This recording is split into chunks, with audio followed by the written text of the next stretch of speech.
Scott for Scots here. Do you hear that? Bring the mic in close. That's not how the grass should sound. There's weeds everywhere in this lawn. It's time to take action with Scott's Turf Builder Triple Action. It gets 3 jobs done at once. Kills weeds, prevents crabgrass, and feeds your lawn so it keeps growing strong. Ah, much better. Get a bag of Scott's Triple Action today. It's guaranteed, or your money back. Feed your lawn. Feed it. As if the McCrispy couldn't get any better, Bacon and Ranch just entered the chat. The Bacon Ranch McCrispy. Available at participating McDonald's for a limited time. Ba-da-ba-ba-ba.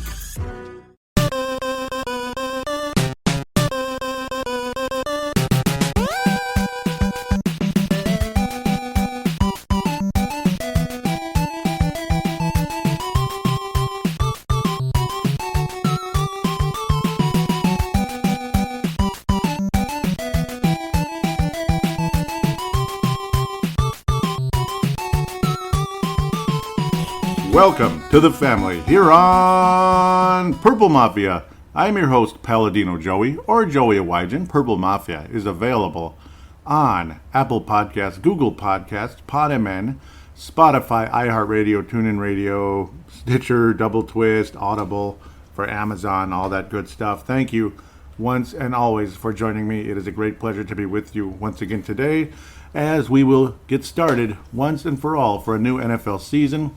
That's right, it is the 2021 Minnesota Vikings and NFL season preview.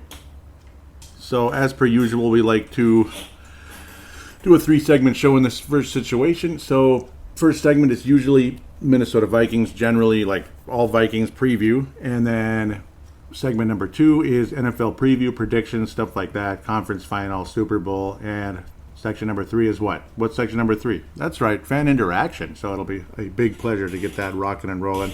We're going to open up with who's not on the Minnesota Vikings. Might as well do that. Guys that got cut over the course of time. Some of them kind of surprising, some of them not really. Of course, Case Cookus obviously was brought in for a minute there during the whole situation with, Kirk Cousins being a contact, not the index contact. The index contact was Kellen Mond. That's a COVID-19 thing, the index contact. And then the primary contact was possibly Kirk Cousins. So, of course, they were not available. And then Mr. Jake Browning just turned things up. He was so spectacular. He was unbelievable. And it didn't mean anything. It was just practice. So it was just kind of scrimmaging. So, yeah, that's why Jake Browning. We'll talk about him in a little bit here. Minnesota Vikings we eventually ended up reinstating Kellen Mond and Myron Mitchell, who unfortunately was cut later on.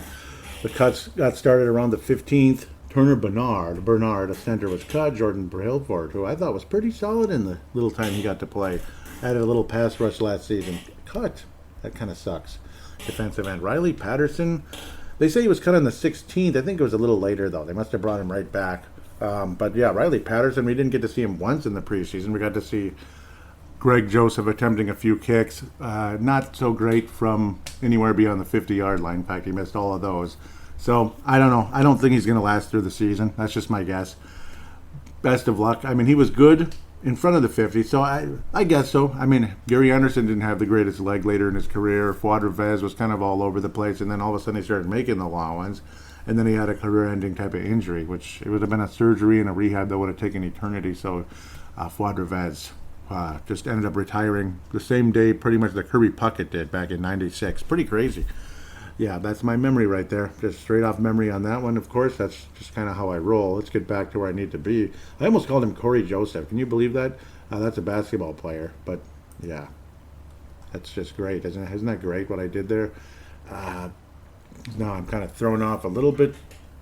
Got to get back to right. Blake Proel, yep. So Ricky Proel's son, gone, unfortunately. Amari Henderson, cornerback. Dylan Mabin, cornerback, gone. Warren Jackson, gone on the 22nd. Ito Smith from the Arizona Cardinals, but actually played for Atlanta last season. He was okay. He was a nice, solid kind of second, third running back. He was signed on the 23rd. Christian Ellis, and I thought he was decent in the games. Christian Ellis was cut. Danny Etling, he was another one of those guys that was just kind of, there to help out. Jordan Scott, defensive tackle, cut. Everson Griffin was signed from Detroit. Yep, Everson Griffin's back with the Vikings. He wore number 58, and he got a sack versus Kansas City, and we'll continue where we went from there. Cam Smith, who went from the open heart surgery about 2 years ago, ended up announcing his retirement. So he just said, nah, it's not worth it. He's a linebacker. It was cool seeing him in the preseason, but ultimately ends up retiring at a young age. Elvin K, I'll just call him K because it's a very interesting name. Kaiser Zik was cut. He was a tackle. Riley Patterson ultimately cut on the 25th. Never got to kick a single time in the preseason. I heard he was not good in practice, so that's just how that goes, unfortunately. Cole Cabril, cool name, center cut, and Nito Smith cut on the 28th. Zendre Johnson, defensive tackle, cut. They pretty much waited on the cuts. It's crazy. Harrison Smith was re-signed for a 4-year extension, $64 million through 2025. Harry, the hitman, actually was Harry now. He's got long hair. Jake Browning, who was hideous, frickin' bleeping awful in all 3 preseason games. He was awful. He's not your backup. In fact, he's the 4th stringer or 3rd stringer or whatever the heck he is. I guess he's the 4th stringer. He was cut and was required to the practice squad. We'll get back to that in a moment. Kyle Hinton, guard, cut. Perry Nickerson, cornerback, cut. Kenny Willekes. Well, G. Willekes. Yeah, that was cute. Was it a defensive end cut? Shane Zylstra, tight end, cut. Chad Beebe, cut, but it's more of an injury type of thing. So we'll see what happens. We'll see what happens with him. It's not like a cut. Luther Kirk, safety, cut. Nate Stanley I think he was ultimately completely cut. Yes. A.J. Rose Jr., who was very solid in the preseason. Another running back, very solid running back in the preseason, but it's almost like, I guess, it's an interesting situation. But of course, you have the draft pick from Iowa, but also he's he's injured too. So he's going to miss at least 3 games, if not the whole year.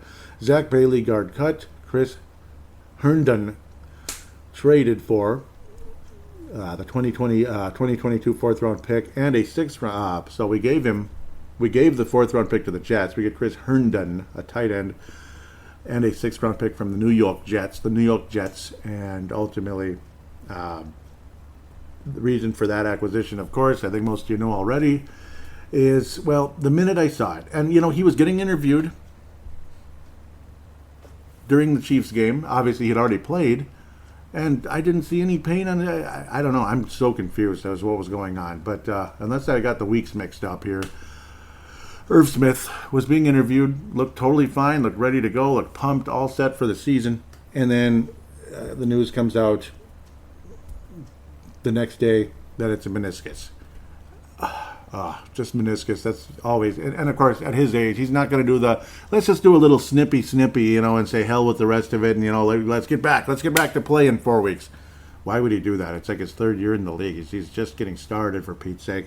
So of course, and of course, the damage was enough as well that he needed the full-on surgery, and adios amigo. Unless the Vikings get to the NFC title game, apparently that would be the return week. Projected for Irv Smith's return.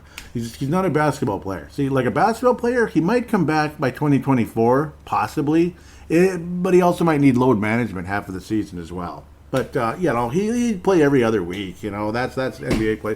Kind of like Percy Harvin. Oh, wait. Yeah, okay, Dakota Dozier cut. He had a terrible, hideous, freaking awful first preseason game and was okay the rest of the way, but ultimately was cut, which is a relief for a lot of Minnesota Viking fans. Now a couple of semi-surprises and bigger surprises coming up here. Dakota Dozier, but no practice squad or anything like that. And of course, at age 30, he's not going to be on a practice squad, though. I suppose that is possible with some guys coming up. Hercules Mata'afa, that bad Mata'afa ultimately has been cut. Ty Smith cut. Myron Mitchell cut. Amir Abdullah cut. That kind of sucks. Drew Samia cut. He was not good. Right guard, obviously. Andrew DePola was cut. Everson Griffin was cut. But he was brought back the next day. Some kind of paperwork thing. Maybe just because they wanted to change his number to 97. Him and Tomlinson were working that out. They just wanted to change. They just wanted to work with something. They wanted to work the paperwork or something. Jake Vargas cut. Whoop. Jake Vargas running back. Whoop. Phil Orr, wide receiver, cut. Tuff Borland, linebacker, cut. Zach Davidson, a little bit of a name there, tight end, cut. Miles Dorn, safety, cut. A.J. Rose Jr. was added to the practice squad. Miles Dorn added to the practice squad. Amir Abdullah added to the practice squad. Excuse me, Dakota Dozier was added to the practice squad. That's like an emergency thing. Supposedly he wasn't later on, though. Ty Smith, practice squad. Kenny Willikers, practice squad. Zach Bailey, practice squad. Kyle Hinton, practice squad. Ben Elverson a tight end acquired from a waiver from Jacksonville. Okay, so another little depth. Depth. Sorry. Jalen Holmes ultimately was cut after that.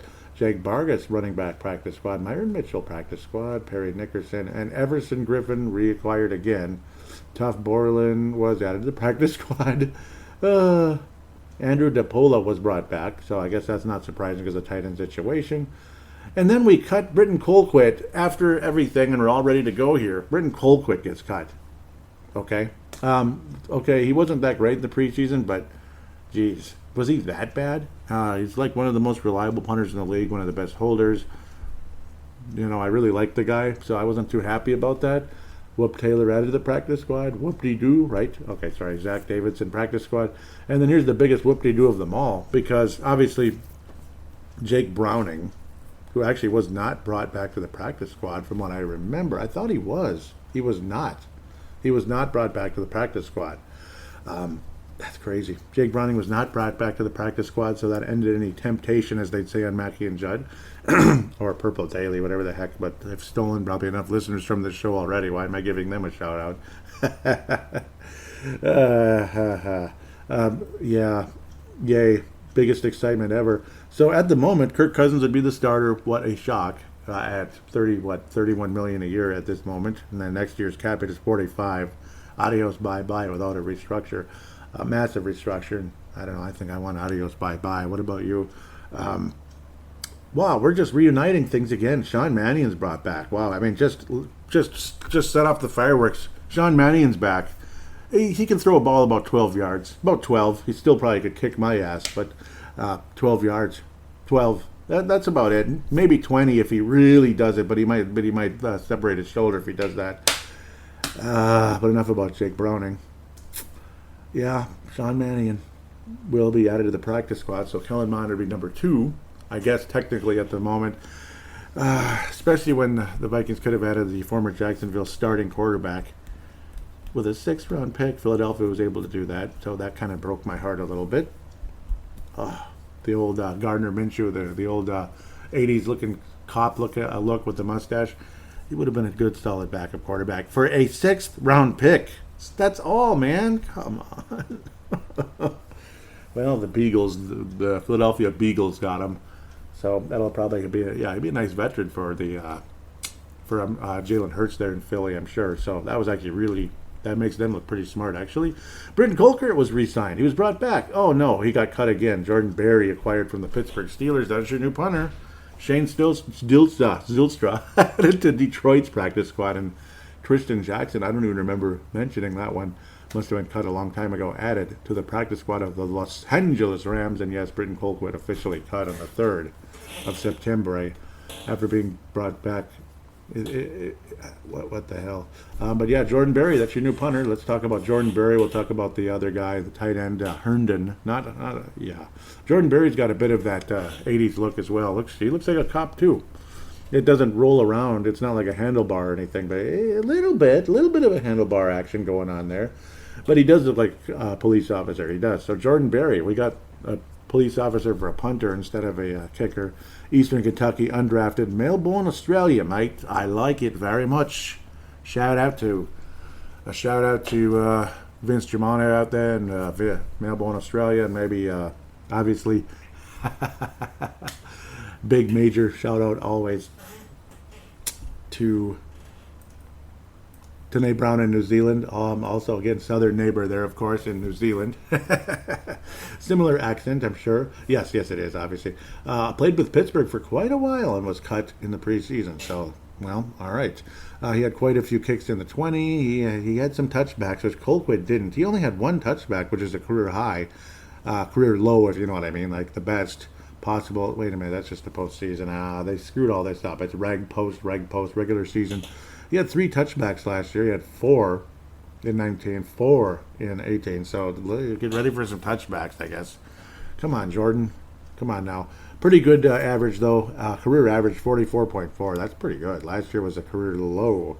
Career low recently, I guess. Yeah, other than a couple of crappy postseasons where he averaged just 39 and 38 for Pittsburgh in 16 and 17 in the postseasons. But this was a career regular season low, pretty much. Yes, it was. Yeah, he sucked in the postseason for some reason. I don't know. Maybe just trying to get it in the 20. That's probably the real reason. That's impressive. He had 4 kicks into 20 in 2 preseason postseason games. That's impressive. 2015. That's good. So I guess he's clutch that way. But never went without a touchback. Never. Ever, ever, ever. And obviously that's not easy to do anyway. Career high of 45.8 the year before in 2020, the regular season, the last year. We had a career high. Pretty solid. 45.5 in 2019 in the regular season. Steelers did not make the playoffs that year, which is okay with me. I'm not a big fan of the Steelers. But Jordan Berry, welcome aboard. Congratulations. You are the new punter of the Minnesota Vikings, and kind of cool that now he's an Aussie. I've made my feelings known about Australia and New Zealand. Absolutely have a special place in my heart for you guys. I do. Absolutely. You're some of the nicest people on the planet. I'm not even kidding. So God bless you guys. So Kenny Nwagwu is remaining on the Vikings at the moment. Obviously he's going to be here. Very, very, very, very talented. People even talked about him as a number 2 running back. But he's got injury issues, unfortunately, so we'll have to wait on that one. Olabisi Johnson, of course, ACL. D.D. Westbrook never played at all, basically practiced for like 10 seconds. So odds are the third receiver is KJ Osborne. He looks pretty good. So that's hopeful at the end of the day. KJ Osborne made a Chris Carter sideline catch, kept the feet in bounds. Really impressive, actually. Really, really impressive. Ben Ellefson, of course, again, acquired from Detroit. Chris Herndon acquired from the Jets, and Irv Smith probably out for the year. Andrew DePaula brought back. Congratulations. I bet he's happy about that. I'm sure he should be. Tyler Conklin made some good plays after dropping a lot of passes early in his career. Got a little better, that type of nonsense. Let's look at Chris Herndon. Those are your new acquisitions other than Everson Griffin. No introduction necessary for him. 4th round pick. And, so they got their 4th round pick back that they used in 2018 for Chris Herndon. And they had to give up a 6th, though. So actually they lost a little bit. They lost a 6th round pick. Son of a gun. Talk is that he's very, very talented, but sometimes you got to light a fire under his you-know-what. Welcome to sports. God, come on, man. But when he's good, he's really good. That type of thing. I don't know. I hope that doesn't end up being a problem. Obviously very... he shows signs of something here. 2018, look at 2018. 502 yards, 4 touchdowns. That's his rookie year. Really good. Really damn good. 39 catches. 2019, obviously, something went very, very amiss for him. One game, one catch. Ouch. Yep. So something went very amiss there. Obviously, health-wise, he did suffer a serious injury. Played all 16 games last year. 287 yards, 3 touchdowns. Yak of 3.9, his rookie year 4.9 yards a game, 31.4 as a rook, and last year basically 18. So we'll see. He's your tight end. He's your tight end. What else are you going to say? So he actually returned a couple kicks for 10.5 yards on average. So that's cute and everything. Chris Herndon, welcome to the Vikings. 6'4", 253. Sounds like a tight end to me, but not as tall as some of them. Some of them could be like 6'6", 6'7". Jordan Berry is 6'5". 6'5" punter. Wow. But under 200 pounds. It's funny, but he's probably 200 by now. I'm guessing. That's probably not. It wouldn't be surprising if he's about 205 instead of 195. But that's pretty much your. That's your new acquisitions, of course. Looking at the preseason briefly, Mr. Kirk Cousins was very unimpressive the entire time. Kellen Mond started poorly, got a little better, but again, that's your most important position right now, the quarterback. Kellen Mond would probably be the emergency backup if something happened, or the emergency, throw in if something happened, or of course he might take a couple snaps for a couple kneel downs, hopefully in a blowout win for the Vikings, or close enough win for the Vikings. Obviously, this depth chart is incorrect. Christian Darrisaw is not your left tackle. at the moment. He'll hopefully get things rolling soon. Of course, still healing from a groin injury suffered a long time ago now, several months ago. They thought he was ready to go, but not really. Rashad Hill will be your left tackle for now. Ezra Cleveland will be your left guard for the foreseeable future.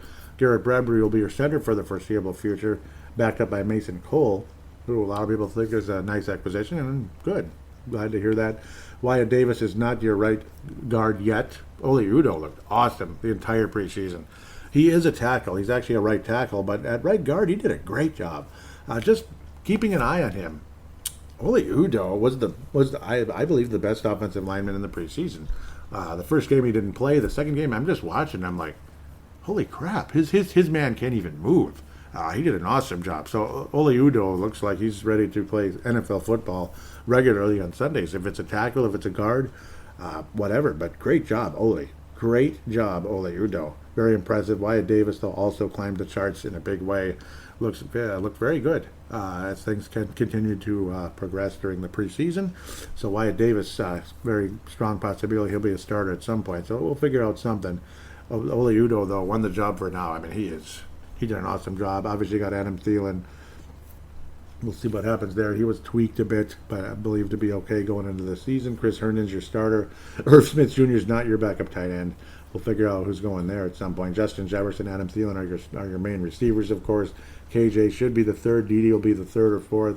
Fullback C.J. Ham out of Duluth, however you want to call it. And a running back, no surprise, Delvin Cook and Alexander Madison, of course. Defensively, Stephen Weatherly is the left end at the moment, but a lot of people believe that Wanham actually won that job. Actually, Wanham will probably be playing left defensive end, and that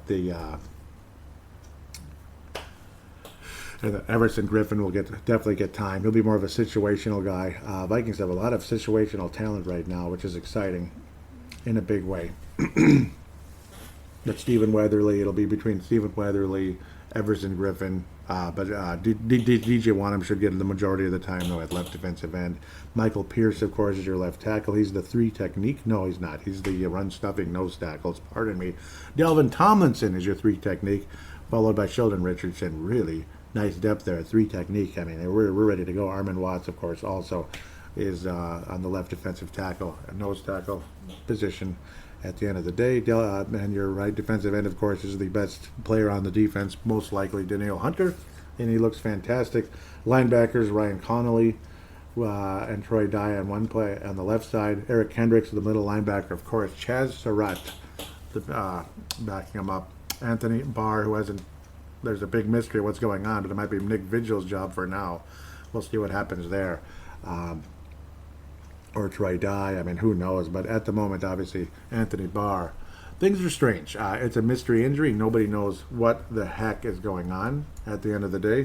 So, I don't know. Is it upper body? Is it lower body? Is it... who knows? Seriously, who knows? It's extremely confusing at the moment. Extremely confusing. So, this one's a better chart that I'm looking at. A lot of similar guys. Tyler Conklin will most likely be getting significant time, obviously, at the tight end position. But now we're going back to defense where we belong with DJ Wanham. Yes, that's what I thought, right end. At the end of the day, again, Eric Kendricks. Barr, they still obviously have him as the main linebacker, as a starting linebacker, but we'll see. I mean, Blake Lynch is probably going to get significant time. Otherwise, Ryan Connolly possibly as well. Patrick Peterson, Bashad Breeland will be starting at the main cornerback positions at the moment. And, of course, Mackenzie Alexander will be in those, he'll be he'll most likely be a main nickelback type of guy. He's more of a nickelback type of guy, obviously, slot corner. Cameron Dancer did not have a good preseason. In fact, he looked like garbage at times. Harrison Hand and Chris Boyd do make the team. Depth guys, they'll play special teams, and they'll play some cornerback, obviously, in situations and this and that. Josh Metellus has had moments, but generally not that great. Cameron Bynum backing up, again, Xavier Woods. Tim Metellus will be backing up Harrison Smith, the captain of the defense, and of course the longest tenured Minnesota Viking when that question was asked. Jordan Berry's your punter, Greg Joseph's your kicker. Andrew DePaula is going to be the long snapper, I guess. Okay. Amir Smith Marset, obviously he's a wide receiver along with KJ Osborne, are possibilities. They will be your kick and punt returners. they did a pretty good job. Nothing spectacular, but decent. KJ Osborne had a moment here and there. ISM, I guess you can call him, Amir Smith Marset. Didn't blow me away. Didn't blow me away in the special teams. Nothing about special teams is going to blow me away right now, but we'll see. Hopefully it gets better as things continue. Stephen Weatherly, he's not going to be at the right end. It's DJ Wanham. I mean, obviously, Everson Griffin will be working with Wanham and such. I mentioned most of these guys already. Yeah, in fact, I mentioned all of them. So, yeah, James Lynch, obviously, valuable guy who could play nose tackle as well. He made the team. Good for him. Very, very nice at the end of the day. So that's pretty much your depth. Those are the guys that got cut, this and that. Amir Abdullah's on the practice squad, which is kind of funny. Interesting situation, but God bless him and hope things work out at the end of the day. Unfortunately, that Nwangwu, obviously, he's injured at the moment. I was very excited to see him, and we didn't get to see anything. So, obviously, D.D. Westbrook's still recovering from the ACL as well last season. So, man, it's a bummer. Christian Darrisaw is still recovering from the whole grain situation. See, the guy that really makes us all feel so much better is Ole Udoh. I mean, at the end of the day, it's just like, oh my God, plop fizz. Oh, what a relief it is. You know, like he's the Alka-Seltzer right now of that offensive line. Oh, what a relief it is. Oh, what a relief it is. Thank you, Ole Udoh, for stepping up to the plate. He did a great job. I would say he's the number one positive sign of the preseason. Obviously, I got in it with, somebody got in it with me more than I got in it with him. Started attacking me and the other guy when we were just like, this just doesn't look good. That's all we said. And the guy comes, and obviously we'll get to that in the fan interaction, comes to us and oh, shut him down. Oh, everything's, it's all over. Like he's just making fun of us and that we're overreacting and panicking. Dude, come on. Come on. I know. Okay, I know there was no Delvin Cook. I know there was no Justin Jefferson. That doesn't mean the rest of the offense needs to shut down and be completely worthless. Other teams had other players out as well, just to be careful, precautionary, not needing to put them in. That's like, come on. I mean, there was a lot of starters versus a lot of starters, and we just got beat badly in all three games. It wasn't impressive. The Indianapolis game wasn't beat badly. It was just flat boring. It was like, yeah, it was bad. It was almost a baseball score. What was it, like 12-9? It was garbage. So, obviously, very frustrating. No offensive touchdowns until the final game, and we got our butts handed to us. Of course, Kansas City has a million studs, obviously, on their team. I don't want them to win the Super Bowl, but they're going to be in the mix. You know they're going to be in the Final Four, barring some type of crazy upset. I'm hoping for an upset, but we'll see what happens at the end of the day. With that, let's actually look at the games and how the Minnesota Vikings will progress throughout this regular season. And, of course, we'll also kind of look around the NFC North, of course, look at the rosters and all that. Not going to spend a ton of time on that because this is supposed to be the Minnesota Vikings segment and all that. But, of course, the NFC North, you want to see how the competition goes. Let's get to the games first, though, of course. Minnesota opens up against Cincy, the Cincinnati Bengals. I'll probably throw in a tiny, tiny brief history preview dealy in segment number 2, kind of like per tradition, but I'll keep it shorter than normal because, it's small sample size, just preseason. I'm not really watching other teams' preseasons. Minnesota heads to Cincinnati Sunday, September 12th. Of course, again, happy 20th anniversary of 9/11. So before the next show comes out, 9/11 will have its 20th anniversary. We will give everyone involved on September the 11th, 2001, a moment of silence. 20 years. God bless America. Yeah, I mean, amazing. There's so many different stories with all that.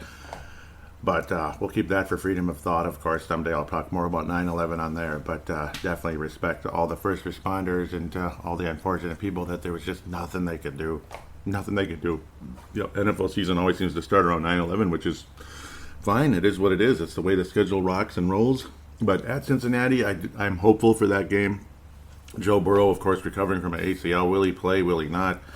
We'll talk about that maybe a little bit in segment number 2. But I do believe the Vikings win that game. So this is more or less trying to build the record out with my predictions. Minnesota 1-0 after Cincinnati. Heading to Arizona, of course, a good team, but maybe some people think they're overrated. I'll also give the time. So a nooner with Cincinnati. Those are my favorite. Nooner with Cincinnati on Fox. September the 19th, another Sunday. So I also got to say the day too, because Thursday, one day, all that and stuff.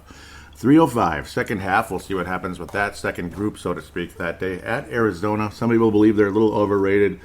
We don't win there very often. So I'll probably get into, and I'll obviously get into that a week from now when we're talking about the Arizona Cardinals as a preview. We don't win there very often. I just don't feel good about it. So I think the Vikings go down go down, and they're 1-1.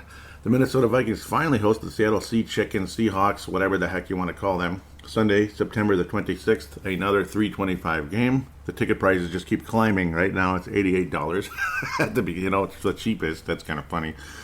Yeah, well, football's not cheap. It never will be. Never will be. They got, 53 men to pay and all that in the stadium and all the beautiful new stadium and all that stuff. Seattle Seahawks finally come to Minnesota for the first time since, I don't know. We'll talk about that when it matters, I guess, coming up. It's been a long time since the Seahawks have played in Minnesota. Every damn year we got to go to Seattle and we always lose. So how about this? Seahawks come to Minnesota and we win. The home team wins every time, right? We better. You don't want to start out 1-2 against the Seattle Seahawks. The schedule's, it's not an easy schedule. It gets really hard later on into the season. About the second third of the season or so, it gets ridiculous. Minnesota wins, 2-1 record, our first home game of the year, blah, blah, blah. Cleveland Browns. That's also a Sunday, and it's a nooner. We'll see if that one gets switched around. Kevin Stefanski comes to town, very talented team. Made things interesting against the Kansas City Chiefs in the divisional round last year. They whooped up on Pittsburgh. I enjoyed that very much. Nice to see Cleveland playing well. I like the Browns a lot. Vince Germano out of Australia, great friend, obviously. And of course, huge supporter of Timberwolves Explosion. He's also supported this show as well with the retweets and all that. Really appreciate him always. Cleveland Browns, though, that one is kind of a toughie. That's a toughie. I think the Vikings absolutely can win the game, but so can Cleveland. Cleveland can absolutely win that game as well. Oh, boy. I got a feeling Kevin Stefanski's going to get the win there. 2-2 for Minnesota, which sucks, I know, but we'll have an okay record, I hope. And again, it's a weird 17-game schedule that's moving forward. At least we cut out one of the preseason games. Yeah, because preseason is not always that fun. So sometimes it is. This year was not fun at all. It was awful. It's not like we got blew out by the Chiefs, but it wasn't a good game. It really wasn't. The Denver game was hideous. Hideous. You could just imagine the four-letter words that came out. Now I'm messing things up here. Four-letter words are going to start coming out on this show. Detroit at home. If we don't beat Detroit on Sunday, October the 10th, at home, in a nooner against Dan Campbell, who wants to knock our kneecaps off, I'm going to be furious. Minnesota 3-2 record after defeating Detroit. Vikings head to Carolina, or should we say North Carolina, but it's Carolina. Another nooner, 3 in a row. It's a three-peat. North Carolina, right before the bye week. And as Dennis Green would say, we're always good out of the bye. We're always good in the bye. Coming back from the bye. Well, I'm going to be positive about that. I'd say the Vikings go to 4-2 after beating the Carolina Panthers. We usually play well against Carolina, except conveniently in 2009. We got beat badly there. Obviously, we got beat badly with Arizona in 2009 as well. Those two games really messed up the Vikings' hopes of having home field advantage over the Saints. Would have made a huge difference. And of course, E.J. Henderson had his femur break in one of those two games. I think it was Arizona. I don't remember. It might have been Carolina, but those two games really derailed the Vikings' chances of going to the Super Bowl.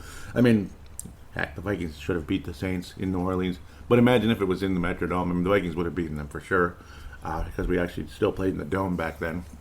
But, yeah, damn it. 4-2 record heading into the bye. And then, happy Halloween, ladies and gentlemen. Vikings in a holiday again. Of course, Halloween is not exactly Thanksgiving. It's not exactly Christmas. It's not exactly Easter or Hanukkah or anything like that, but it's still, I guess, a holiday. It's more of a fun day, if anything. It's a fun day. Sunday Halloween is not always a good combination. I think it should be like Wednesday or Thursday or something like that. I like it when it's in the middle of the week, Tuesday, stuff like that. I don't know, Sunday should have its own vibe and Halloween should have its own vibe, that kind of thing. But it's a Sunday night game on NBC. All the ingredients, a holiday. A Sunday night game on NBC with Chris Collinsworth, who hates us with a passion. I mean, he hates us. NBC, Sunday night is always a loss. Always. But there's something about Dallas and Minnesota in the Dome. Oh, in the U.S. Bank Stadium. Now, we lost a very close one in 2018, if I remember correct. Yeah, 2018 and in 16, I think. Really close ones. Dramatic. Good games.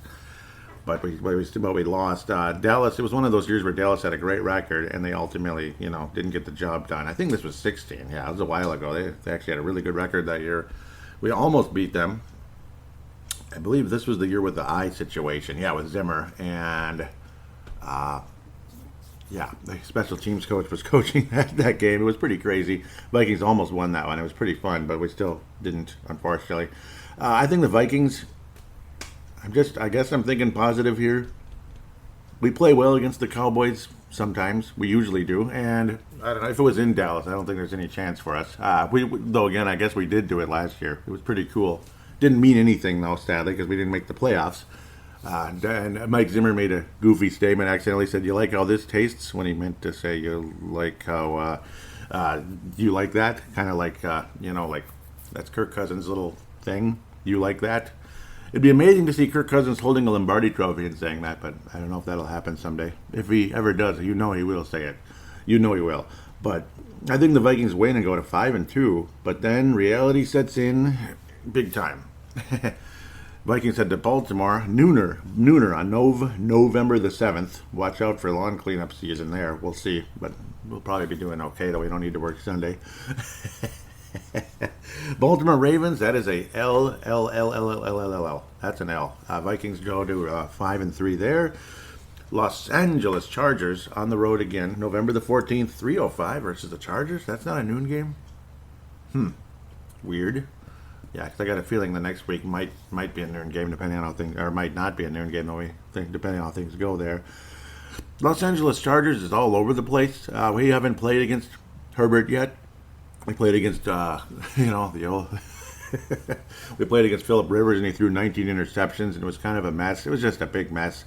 I think we lose again. Damn it! This is one. I mean, we historically play fairly well against the Chargers, but I think we lose again. Vikings drop to 5-4. Green Bay at home. Green Bay Slackers, or whatever Dylan called them one time. I can't say it. It was really funny. I better be careful, though. It was awesome, actually, but I better leave it alone. Dylan Richardson, of course, founder of thesportstuff.com, which unfortunately is no more. Dylan Richardson, a great friend from Northern California. I hope he still listens, but I doubt it. Northern California guy. Hates the 49ers. Yep, hates them, even though he lives fairly close to there. He lives closer to Sacramento, though. And he's a Bears fan, which kind of helped me have a little soft spot for the Bears, along with people like Walter Payton, Jim McMahon, and such. I mean, it's hard to not have a soft spot for them when you saw how good they were back in the 80s. But I don't know. I'm an 80s person. Just put it that way. San Francisco, Chicago, 80s football, baby. And New York Giants, everybody but the frickin' Redskins, because, we should have beat them in the NFC title game in 1987, and we could have had 2 championships in the same year, Minnesota Twins and Minnesota Vikings. There I go babbling off into La La Land. The Vikings will beat the Green Bay Packers and jump to 6-4. I think we split with Green Bay, so that's obviously a spoiler. No surprise. We're not going to win in Lambeau unless somebody significant gets hurt or we're having an unbelievable season. That's the only time we sweep Green Bay. We're having one of those awesome seasons like the 2009 Vikings, so on and so forth. In 17, somebody got hurt, somebody named Aaron Rodgers, and we were having an awesome season. And we were the Kings of the North. That was cool. But 6-4 record. Hopefully I'm keeping track of this properly. We head to San Francisco. Yeah. I don't know, man. I don't know. Will it be Trey Lance? Will it be Jimmy G, Garoppolo?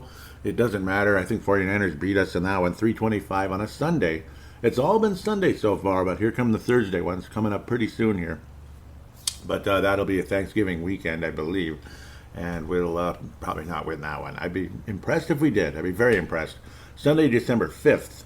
Another Sunday. Yep, Sunday. A nooner. At Detroit. Minnesota sweeps Detroit. And if we don't, what the hell's happening to our year? Come on now. We got to sweep Detroit. It's Jared Goff. But then again, maybe he'll have a nice resurgence in Detroit. Good luck to him. We'll see what happens. Vikings jump to 7-4 if I'm doing this correctly. I'm hoping I am. So I'll find out at the end. I always seem to mess that up because I blab too much. Thursday, December the 9th versus the Pittsburgh Steelers. So 7-4. Okay. That would be 11 games in. 12, 13. Oh, son of a biscuit. I keep forgetting this is freaking touchscreen. I'm not used to that yet. 12, 13, 14, 15, 16. Yep, something's wrong. That's Cincinnati 1-0, Arizona 1-1, Seattle 2-1, Cleveland 2-2, Detroit 3-2, Carolina 4-2. Dallas 5-2. Baltimore 5-3. Chargers 5-4. Vikings Packers 6-4. 49ers 6-5. Yep, there we go. 6-5. That's right, messed up. There we go. 6-5. Detroit 7-5. Pittsburgh. I think the Vikings do beat a washed up Pittsburgh Steelers team. Watched a Pittsburgh Steelers quarterback anyway. We'll see what happens there. Talented group of players around Ben Roethlisberger, but I just think Roethlisberger's beyond washed up. It will be a home game. It will be a Thursday night game because you got to have at least one of those. Minnesota Vikings go to 8-5, 720. Fox. Of course, everything was the Cleveland game will be CBS. Otherwise, everything else is Fox, and then Dallas is NBC. CBS is Detroit. Wow, CBS with NFC games. Okay, with an all NFC game. That's weird. ESPN Monday Night Football on December the 20th. Long break in Soldier Field. You know what that means? That means we're 8-6. That means we don't win that game. Los Angeles Rams. This is a pivotal game for the Minnesota Vikings season. The last two games are a lot easier to predict. Green Bay and home versus Chicago. Very easy to predict those, in my opinion, one way and another, if you know what I'm saying. But this is the big one. Los Angeles Rams. Maybe it's the kind of game where we either win the division or don't, make the playoffs or don't. Merry Christmas, everybody. It's December the 26th. Go from Monday to Sunday, 6-day break in between games. So less of a break. You play the Los Angeles Rams with, of course, Matthew Stafford at quarterback of the LA Rams. As long as he's able to stay healthy, which usually he does, but sometimes he misses a ton of time too. So what are we, 8-6 at this moment? 8-6. Can we beat the Rams in U.S. Bank Stadium on Sunday at noon on Fox? Can we do it? Tickets from $66. That's the cheapest game of the year. I know the Rams have had some disappointing seasons, but they're not bad. And again, Matthew Stafford should help a lot. Obviously, they still have Darnold and guys like that. So Darnold. I'm talking about Sam Darnold here. He's not there. He's in Carolina. I think we beat him easily. That is a tough one. It just depends on what kind of season we're having, doesn't it? I mean, it's pivotal. It's a crossroads game of the year. It really is. The Dallas one's a crossroads game in a big way. You could even say San Francisco is to a point. But I think the main crossroads games of the season are like Carolina, Dallas, because you've got to beat Carolina, but maybe not. Like Dallas is a big crossroads game. If we're having a good season and all that, and we're a playoff type of caliber team, you got to beat them, man. You got to beat them. You got to beat the Los Angeles Rams at home. Oh boy. Should I be positive or negative here? So this is kind of this is the game where you either win 9 or 10 games. I'm going to go on the positive side. I mean, the Rams are kind of funky. They're kind of a funky team. It's another one of those home-away type of situations. Like, I give us little to no chance to win in L.A. But then again, who am I to say? We played very, very well in 2018 and then blew it at the end. Oh, boy. It just depends on what kind of year we're having. I'll go on the positive since all of you think I'm the most negative guy ever. Our defense gets the job done. Frustrates Matthew Stafford, and our ultra-talented offense gets the job done, and Vikings win by 3 over the Los Angeles Rams to go to 9-6. We lose in Lambeau, 9-7. Beat Chicago. Now, again, the Rams game is noon. Green Bay game is Sunday night on NBC. That's just LOSS right there. I'm sorry, but it is. I'd love to beat the Green Bay Packers, and maybe we will. Maybe we're going to have an awesome season and go whatever, 13-4 or something. Not so confident in that yet. We'll see. But I have the Vikings finishing 10-7. Again, beating the Bears in a nooner, which we traditionally have done, unless we're having a sucky year. Or we're sitting everybody down because we've already made it and the game doesn't matter. You're stuck in the 5th or 6th seed, that type of thing, which is probably what it'd be, unless somehow we're just freaking awesome and we're way ahead of Green Bay for some reason. But I think the Vikings finished 10-7 at the end of the day. 10-7, not bad.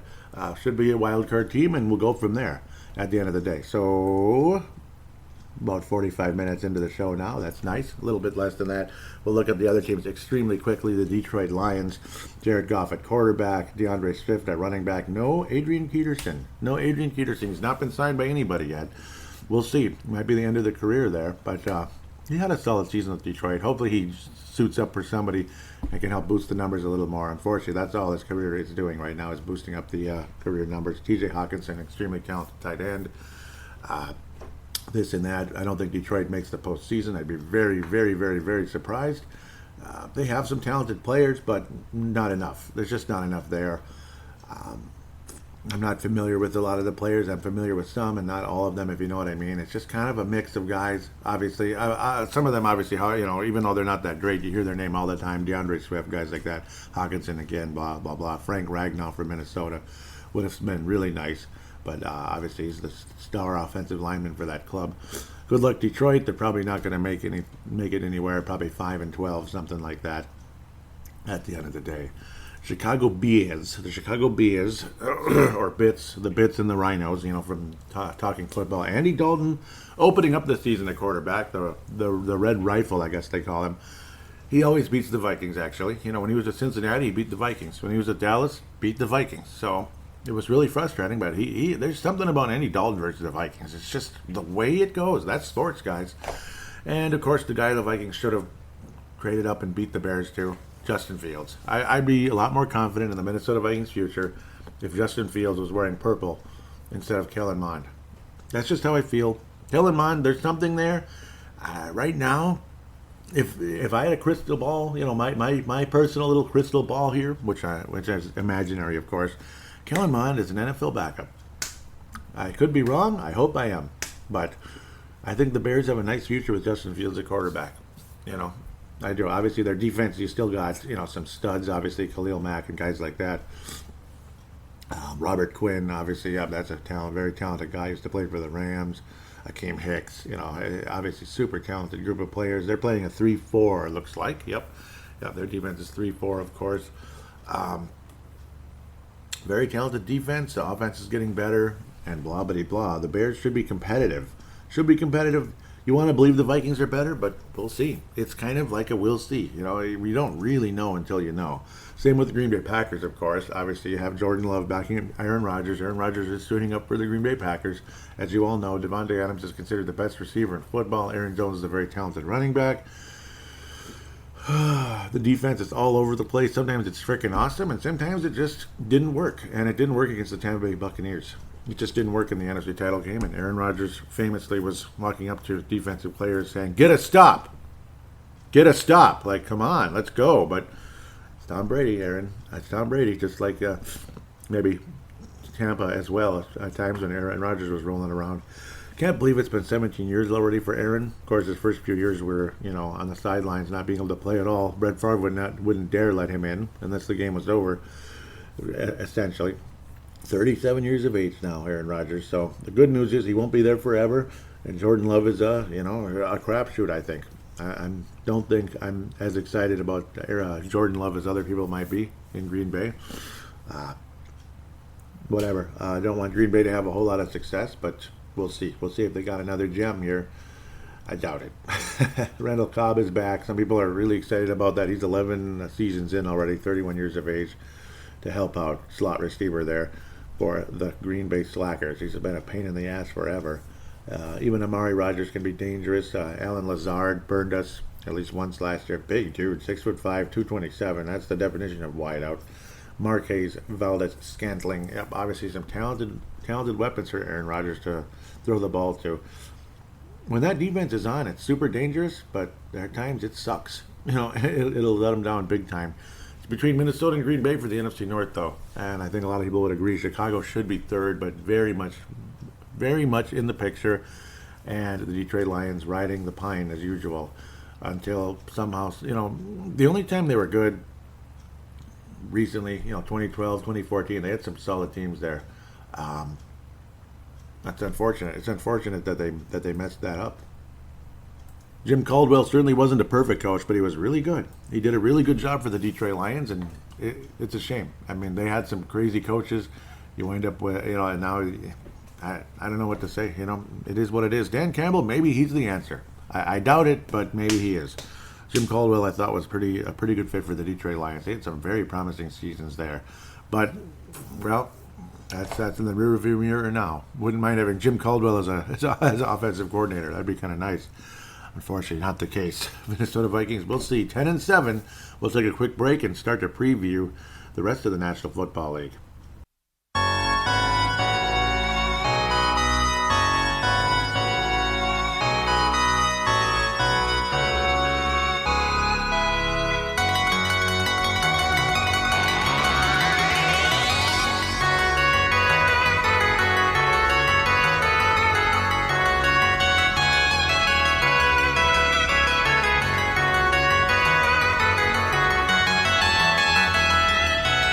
And we are back here on Purple Mafia, segment number 2. Time to look around the league, predictions and such. And, of course, we will preview the Cincinnati Bengals game briefly. I'll keep it a little more brief than usual, or if humanly possible. But I mostly got the history pulled up, that type of thing.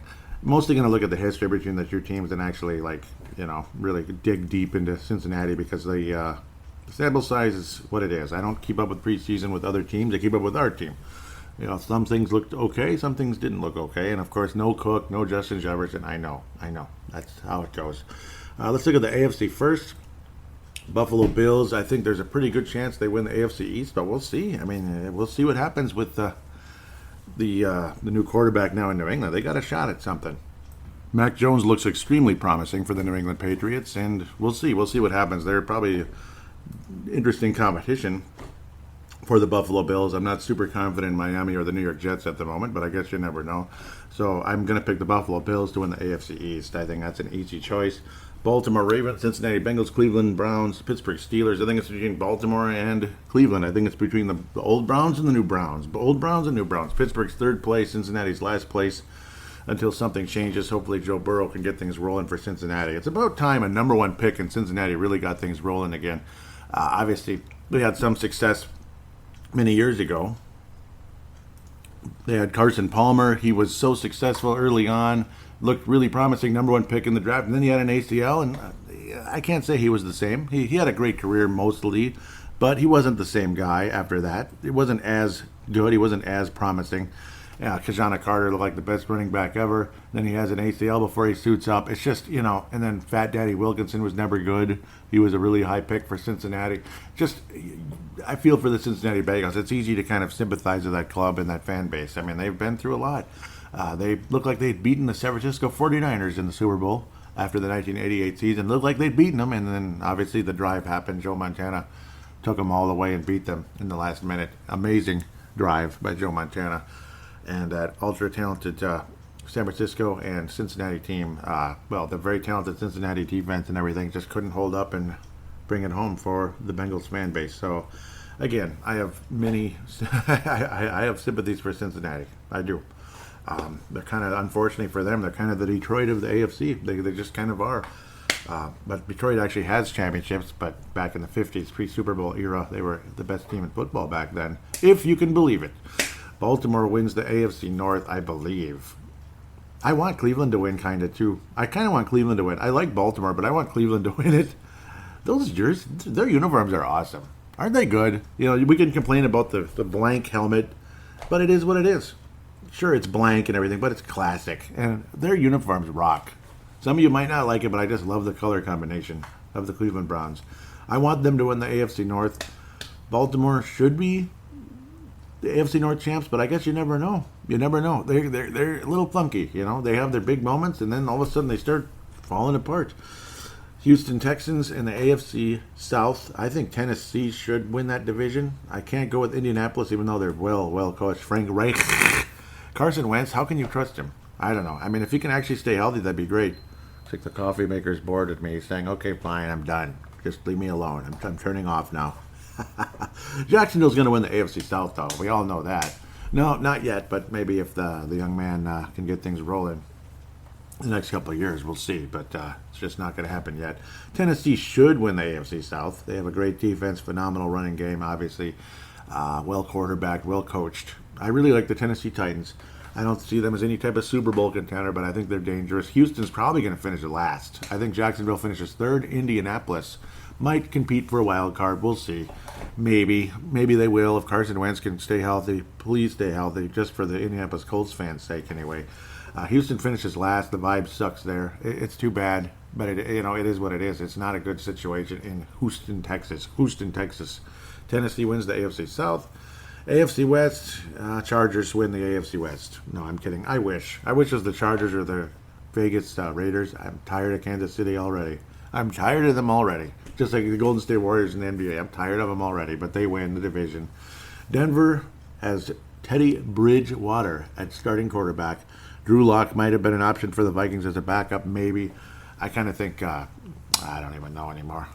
Nick Foles could have been a possible backup for Minnesota in some kind of trade instead of being third string for the Bears. I don't know. It is what it is. The Bears aren't going to trade Nick Foles to Minnesota. We'll probably have to give him like a third or first round pick for him because it's a division thing. Oh no, that's against the rules. We can't do that. That's sacrilegious. What are you, a devil worshiper or something? Trading in the division? Are you crazy? No. Kansas City wins the AFC West. Woohoo! I'm so excited. Go Raiders! Win the make the wild card. It's time for the Raiders to do that. It really is. Derek Carr, interesting stat pulled up on the Mackey and Judd show. Again, they don't need a shout out as much as I do. I need some more shout outs. That'd be nice from somebody out there. They're out there. Okay, maybe I shouldn't even talk about I need a shout out. That doesn't sound right. Please help me, right? Just saying, they don't need it. Interesting stat brought up, though, on that show. I mean, I'm mostly citing them and giving them a shout out because it's only fair. They brought it up. Pro Football Focus and all that. Quarterbacks in the final 4 minutes in a game. Derek Carr is one of the best in the NFL. Derek Carr. Who'd have thunk that? Guess who one of the worst is? Kirk Cousins. Sam Bradford. Teddy Bridgewater. It was literally a list. It was one after the other. Kirk Cousins was at the bottom. It was like 34, 35, 36. 34 Sam Bradford. 34 Teddy. I forget if those two. Flip the two. Who cares? It's like 34, 35. And 36 was your buddy Kirk Cousins. So it's unfortunate. So it was just funny how it's a disgusting statistic that it's like the worst quarterbacks basically. I've had the worst quarterbacks in the final 4 minutes. Maybe it's the O-line. Maybe it's the coaching. Maybe it's the player. Maybe it's all the above. I'd lean to all the above at the end of the day. C on that one. But Derek Carr can be pretty clutch. As long as he can keep things rolling in Vegas, maybe they can get the defense going, the offense going, just kind of get things rolling in the right direction. They could at least get the wild card and maybe make a nice, beautiful upset and knock the freaking Chiefs out of there. I'd be very happy, actually. Not a big fan of the Chiefs anymore. A lot of, I don't know, there's a lot of jackasses on that team. There really is. I don't like Honey Badger. I don't like Tyreek Hill. I don't like them. Don't like them. Bad, they like to get in people's face. I think that's bull crap. I don't know. But I guess that's NFL. That's professional sports. Everyone's a jerk. Everyone's a jerk, basically. Give me my money. That's all I care about, and showing other people up. AFC Championship game. I'm not going to do all the wild card crap. That's kind of over the top. I don't know. I'd like to. Okay, let's see. Who's going to be the wild cards? Okay, I'll just at least say who's going to be the wild cards. Well, whoever doesn't win the division between Baltimore and Cleveland is absolutely going to be one of the wild cards. I believe there's 7 now, though, so I got to think about that. I think Vegas makes the postseason this time. I'm going to go out on a limb and say that. So Vegas is going to win is going to make a wild card. And I'd love to see Miami. Nah, it's not going to happen. New England Patriots with Mac Jones. New England Patriots with Mac Jones. I was going to say Indianapolis. I'll go with Mac Jones in New England. New England Patriots are a wild card, and we'll see what happens. Maybe they pull off something crazy. So there's your 7 teams in the playoffs in the AFC. Yes, sir. NFC time. NFC East. Dallas Cowboys, New York Giants, Philadelphia, and the Washington W's. The Washington Gophers, whatever they are. The Washington W's for now. I think the W's are going to be competitive. I think Philly finishes, I want to say last, but I don't know. The Giants are kind of all over the place. Philly and New York Giants will be competing for 4th and 3rd. And then you got Dallas and Washington, old school rivalry way back in the day, the 80s and beyond, in the 70s and such. Man, I want to pick Washington to win that division. I am going to pick the Washington. Yeah, I am going to pick the Washington W's to win the AFC East because I think Dallas is losing to Minnesota. Somehow, some way, that's going to help cost them the division. Dallas, we'll see, but I think pretty good chance one of those two is the wild card as well. The loser of those two is the wild card. We'll come to the NFC North last. I think I already gave that away though. NFC South, Tampa Bay Buccaneers win the NFC South. The New Orleans Saints, I don't know what's going to happen. Jameis Winston looks really good. He looks really, really, really, really good.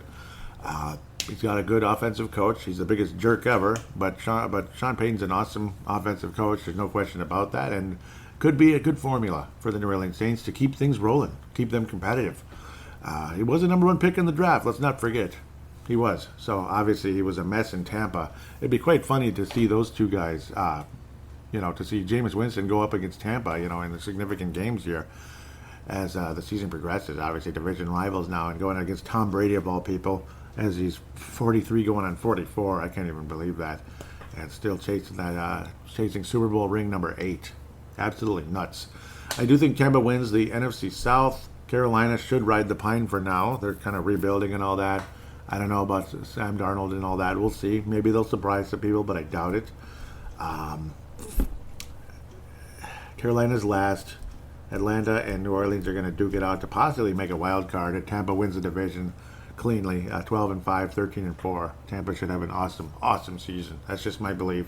The defense is still intact. Brady's still the best, and Bruce Arians, a lot of people don't like him. I don't know why. I think he's pretty good.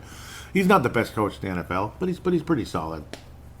I think New Orleans. I'm impressed with what's happening with Jameis Winston. I don't want them to do anything, but I don't know. At least it's not Drew Brees anymore, I guess. That's one less guy remaining from 2009. In fact, the only guy left is Sean Payton at this stage. But we'll say New Orleans is second, Atlanta's third for now. Atlanta's kind of losing it, obviously. So we'll see. Maybe they'll surprise people. NFC West. Oh, man. I want to say San Francisco. They're a dangerous team. It's a very good division. NFC West is awesome. The Rams are super dangerous. Good, strong defense. And you got Matthew Stafford. You got Kyler Murray. Excellent young quarterback of Arizona. Maybe a little overrated, but he's dangerous. He's got his big moments. Sometimes he'll make a mistake at the end of the game, but he can also be extremely dangerous, though he can be very clutch. He's one way or the other with him, kind of. It is what it is. You're going for it, and sometimes it's intercepted rather than the big play. Man, this division's almost impossible to pick. Some people might be like, duh, it's the Rams. Duh, it's Seattle. Seattle's not winning the division. But they will be in the hunt, no question about that. San Francisco will be in the hunt, no question about that. Arizona will be in the hunt, no question about that. I guess the Rams. Maybe the Vikings win over the Rams would derail their NFC West championship, and San Francisco pulls it off. I don't know what's going to happen with San Francisco, though. You got the young quarterback in Trey Lance or Jimmy G. Their defense is pretty solid. I'm going to pick the Rams to win the NFC West. Just because I hate Seattle. San Francisco, number 2. Seattle. I don't know. Damn, I want Arizona to be good. I want them to be good, but I don't want them to beat us. Gee, many Christmas. Maybe San Francisco's last. Yeah, San Francisco's going to be last, even though they're dangerous, and I think they're going to beat us. It's just funny. We're obviously playing that whole division this year. That's how the schedule goes. It's like we're playing that Pittsburgh, Baltimore, Cleveland, Cincy division in the AFC. Jeez, I don't know, man. I'm having a hell of a time with this. It's tough. Rams win the division, though. I'll stick with that. After that, it's almost like pick 'em. I don't know, man. I can't pick San Francisco to be last. Maybe Arizona will be. I'm going to pick Seattle to be last. I got a feeling Seattle will be last, but still, they're going to still be like 8-9, 9-8, something like that. It's going to be that kind of season, I think, in that division. So we'll look at it that way. Arizona will be second, San Francisco third, stuff like that. There'll be a wild card coming out of that division. We'll come back here again. So Washington wins the East. Green Bay wins the NFC North. Minnesota second. Minnesota does get the wild card. Detroit, Chicago. Chicago third. Detroit last. So yeah, almost forgot about that. Minnesota's wild card this year with a 10-7 record. Green Bay will be a little bit better. It's just I don't know. I just feel that it's Aaron Rodgers. Okay, so I hate to say it. Washington though does win the NFC East. They'll be in the postseason, of course. Green Bay and Minnesota. Yeah, so it's Washington, Green Bay, Tampa Bay, and the Rams. So then we get 3 wild card teams. Minnesota's one of them, yes. Boy, oh boy. Arizona is going to be one of them. Arizona is going to be one of them. So the last team will be, oh yeah, Dallas for sure. Okay. I wanted to, maybe I'll kick out Arizona and say the Saints. Nah. Nah. Arizona, Dallas, and Minnesota are your wild card clubs. Go ahead and laugh. Maybe they're all stupid picks. Maybe you think Seattle's going to be 13-4 this year. I don't know. It is what it is. The AFC Championship game, I think we got a rematch here. And I'm hopeful that Buffalo gets it done this time. I hope they do. I think Buffalo is absolutely awesome. They might be the best team in the AFC this year. They're very much going to have they're going to have a bye. They're going to be damn good, 13-4, 14-3. But so is Kansas City. Love to see Cleveland or Baltimore make some serious damage, and one of them is going to be playing against Buffalo and or Kansas City, maybe even both of them. You just never know how the postseason is going to shake out. But one of them will be playing Kansas City or Buffalo for sure in the divisional round, and something's going to happen possibly. But right now, I will stick with Kansas City and Buffalo in a rematch. Oh boy. I really want Buffalo. I want Buffalo. I know they can do it, but it's just stuck the way Kansas City shellacked them last year. I still like Pat Mahomes for the most part. Patrick Mahomes, pardon me. For the most part, I still like him. I don't like him as much as I did before, but I still like him. I don't know. Sometimes teams, guys get a little cocky when they start winning, and you start losing some of you start losing some of the humility that I used to love Pat Mahomes' humility for his talent, but it's starting to wear away, unfortunately. Oh boy! But I think the Chiefs return to the Super Bowl, 3 in a row for the Chiefs. Damn, I'm leaning towards Buffalo in a lot of ways too. I'm just getting really wishy-washy here. Maybe they can't go to the Super Bowl 3 years in a row. Maybe Buffalo does go to the Super Bowl. I'm going to go with that. I have to stick with it. Once I put it there, I got to stick with it. Last year I had Kansas City losing to Tampa. I think I did, didn't I? Or I had Tampa in the AFC title. I can't even remember what happened what I picked last year, but I did have them losing to somebody. I don't remember. Crap. I did have Kansas City losing the Super Bowl last year, if I remember. No, I had them winning. I had them beating either Tampa or New Orleans. I think that's what it was. Or Green Bay, actually. Green Bay, that's what it was. NFC. So, an NFC Championship game will feature... This is going to be really crazy. Well, Tampa Bay. Yeah, Tampa Bay will be in the NFC title game. Tampa Bay will be in the NFC title game. Outside of that, who is going to compete against them in the conference championship? We'll go with the Los Angeles Rams. Tampa Bay versus the Rams. I think we know who's going to win that one. Unfortunately for Rams fans, Tampa Bay will beat the Rams and go for a back-to-back here with the Buffalo Bills. But I think the Bills win the Super Bowl. I think the Bills end the curse, defeating the best quarterback ever in the Super Bowl. Obviously, multiple teams have beaten Brady in the Super Bowl. The Giants did it twice. The Eagles did it once. And I think the Buffalo Bills do it and win the Super Bowl this year. And we get to see Stephon Diggs holding the Lombardi with Josh Allen. I think Buffalo Bills win the Super Bowl. The AFC is going to win the Super Bowl this year unless the Minnesota Vikings have some kind of miracle magic, and I hope they do. Or Green Bay does, or something like that, or the Saints, or Tampa. Obviously, Tampa, what am I talking about, really? I think Tampa is the only team in the NFC that could win the Super Bowl right now. That's just my belief. I wish it was us. Damn, I wish it was us. And who knows, maybe we'll be the New York Giants of 2021. That'd be great. But I think right now Tampa will kick off versus the Buffalo Bills in the Super Bowl. But the Bills actually come out victorious this time. So that's what I'm leaning towards at this stage. Buffalo Bills end the curse and win their first Super Bowl, and the Vikings still have to wait. Denver ended their four Super Bowl, their 0-4 record, beating the Packers. Buffalo ends theirs, beating the Bucks. Minnesota ends theirs, beating New England or something. I don't know. I'm just teasing. Maybe we'll beat the Kansas City Chiefs. Yeah, right. That'd be great if we did. With that, let's really quickly get to the Cincinnati thing before I ramble myself into oblivion here. I apologize if I've been going a little long, but it's the season preview. There's a lot to talk about. Cincinnati and Minnesota have only kicked off against each other 13 times since 1973. Great introduction. This is the 1973 Vikings, by the way. Are you ready for this? You hear this? 1973 Vikings. You know the team that went to the Super Bowl but got beat by the frickin' Steelers, if I remember correct? Yeah. No. Miami Dolphins were there back-to-back in their little mini dynasty.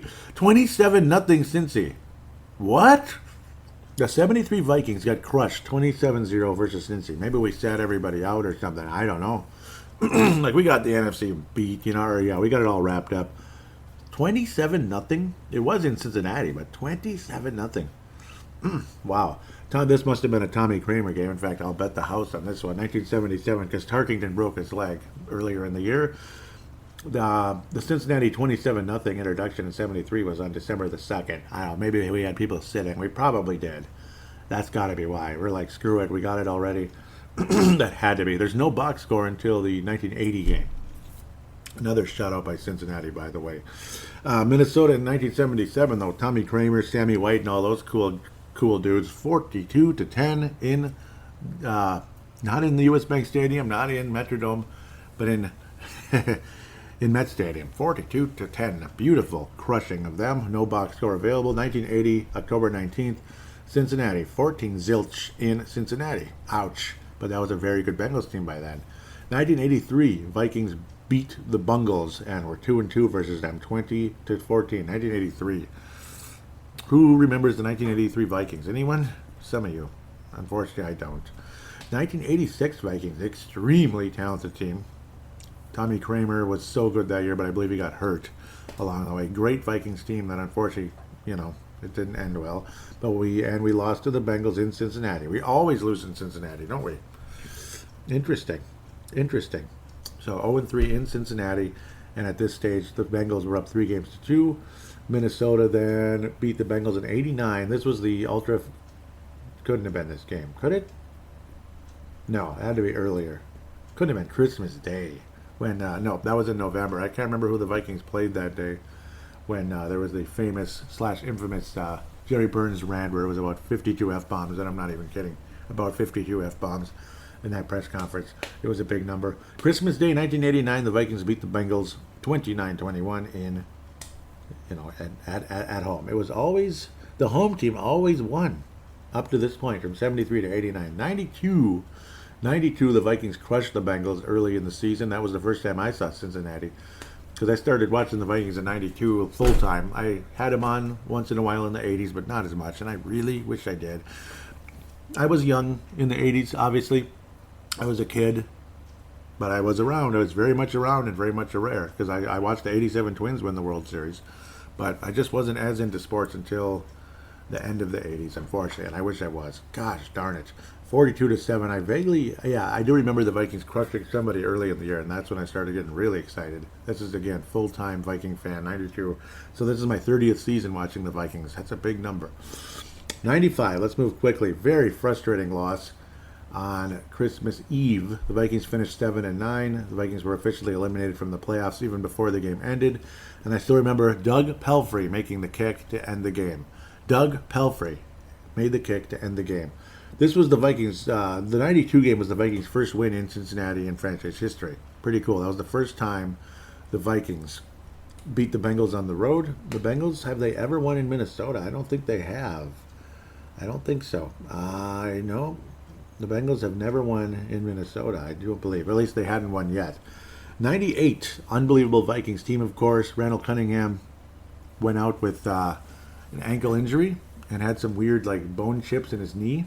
Suddenly, Brad Johnson came back and broke his finger, but the Vikings won 24-3. But he broke his thumb, in that game. Heartbreaking for Brad Johnson. He was furious after that game. I can't believe this. It would have been Brad Johnson leading the Vikings probably after that, because he looked pretty good. He looked solid, and he broke his thumb. He fell and broke his thumb. Son of a gun. He still quarterbacked the rest of the game and did well. Cunningham. Actually, no. What am I talking about? It was the week before, where Cunningham came in with the knee. Yeah, Cunningham actually played in this game. It was Neil O'Donnell of Cincinnati. I apologize. Cunningham actually played in this game. My apologies. This is when he'd already shaken off the bone spurs and such. They had cleaned him out. Yep, my apologies. I didn't look at any box score. This is all memory here. Vikings crushed by Cincinnati in 2005. Carson Palmer, before he got hurt, was awesome, and I mean awesome. 37-8. The 2005 Vikings stunk at the beginning of the year and got better as the year progressed and got competitive. 2009, the Vikings defeat the Bengals 30-10. Pretty cool. 30-10, pretty cool. Great team for the Vikings. And of course, no, this is not that one. But it was another impressive, easy win for the Vikings. At Cincinnati, the Vikings got absolutely obliterated by defensive coordinator Mike Zimmer, and of course a very, young and excited Andy Dalton had a great game as well. Vikings were just awful that year. 2013 was Frazier's last stand, unfortunately for him. And the future Viking coach was on the sidelines coaching one of his final games as a defensive coordinator for the Cincinnati Bengals, whooping the crap out of us. Not surprisingly, unfortunately. We were just not having a good year that year. 2017, awesome Vikings team, crushed the Cincinnati Bengals. Teddy Bridgewater suited up, threw a couple passes, had a little tip interception, unfortunately. But that was his last couple moments as a Viking quarterback. Suited up for the Vikings in the blowout win as Case Keenum was taken out wisely on December the 7th. Vikings now lead the all-time series, the all-time record 7-6. Cincinnati has never won in Minnesota, and Minnesota has won once in Cincinnati. So hopefully we can make it 2 times. Vikings record in Cincinnati has not been pretty, has it? Really hasn't.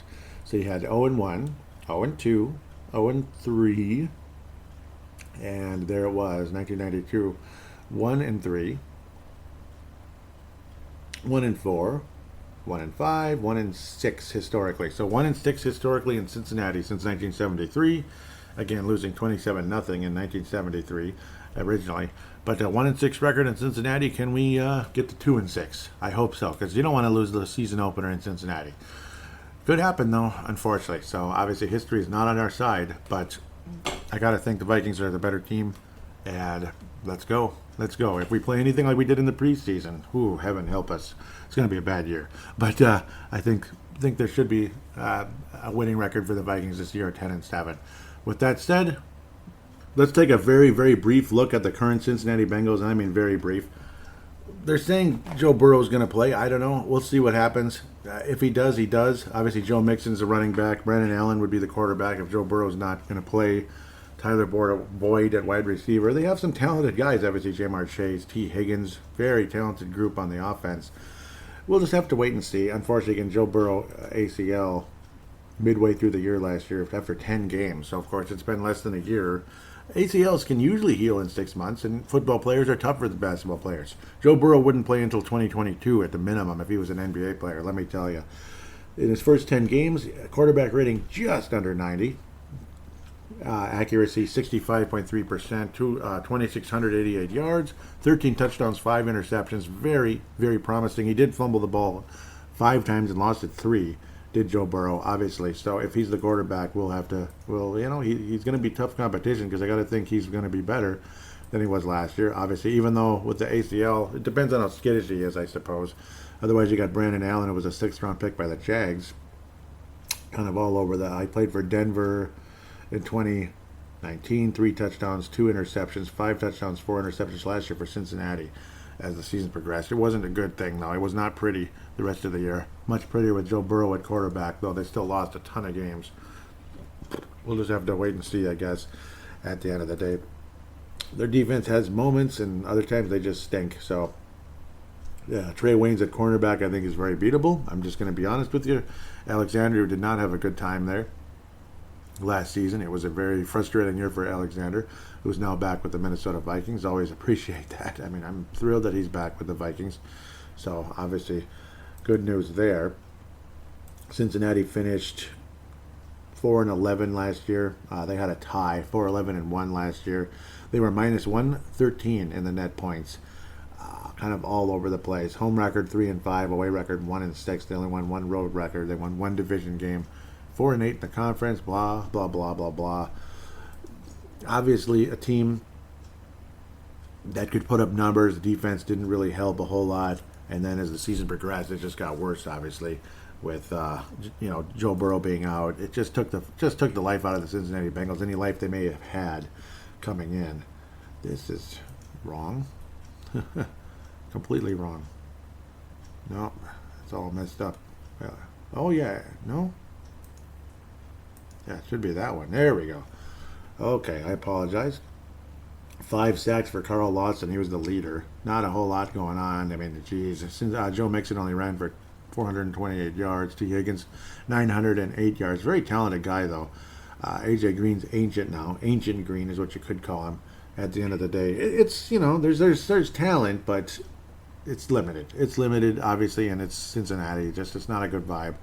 I do think the Vikings win. Final score, something along the likes of 28-14. Vikings win by 2 touchdowns over Cincinnati. Maybe that's hopeful, maybe not. But Cincinnati obviously shouldn't be scaring a whole lot of teams.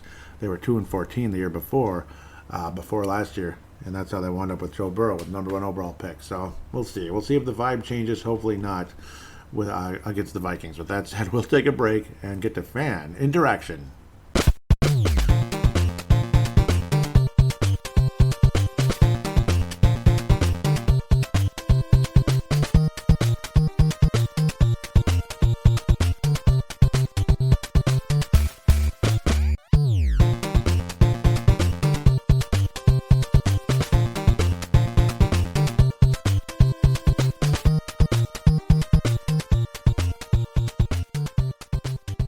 And we are back here on Purple Mafia, segment number 3, fan interaction segment, and of course the final segment of this season preview 2021 for the Vikings and the NFL.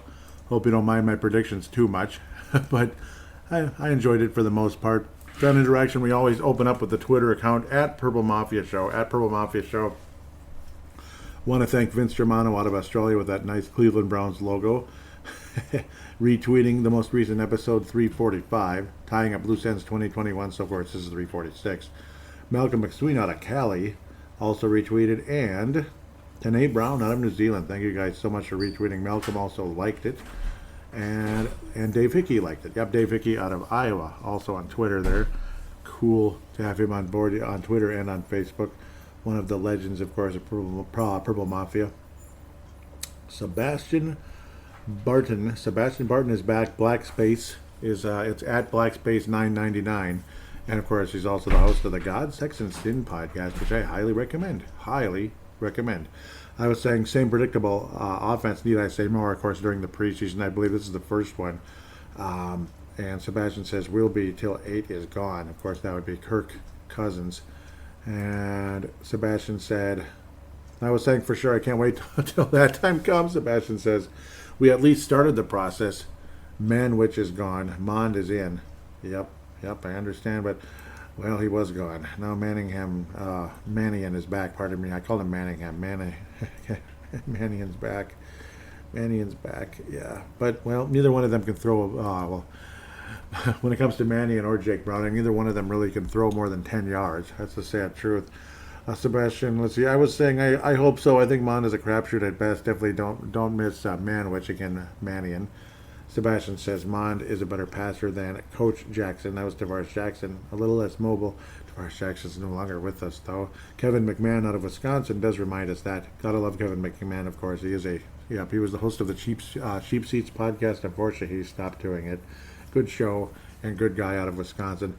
He asked, isn't he dead? And, yep, Sebastian said, I believe so. And, yes, he died. He died on Easter Sunday, 2020.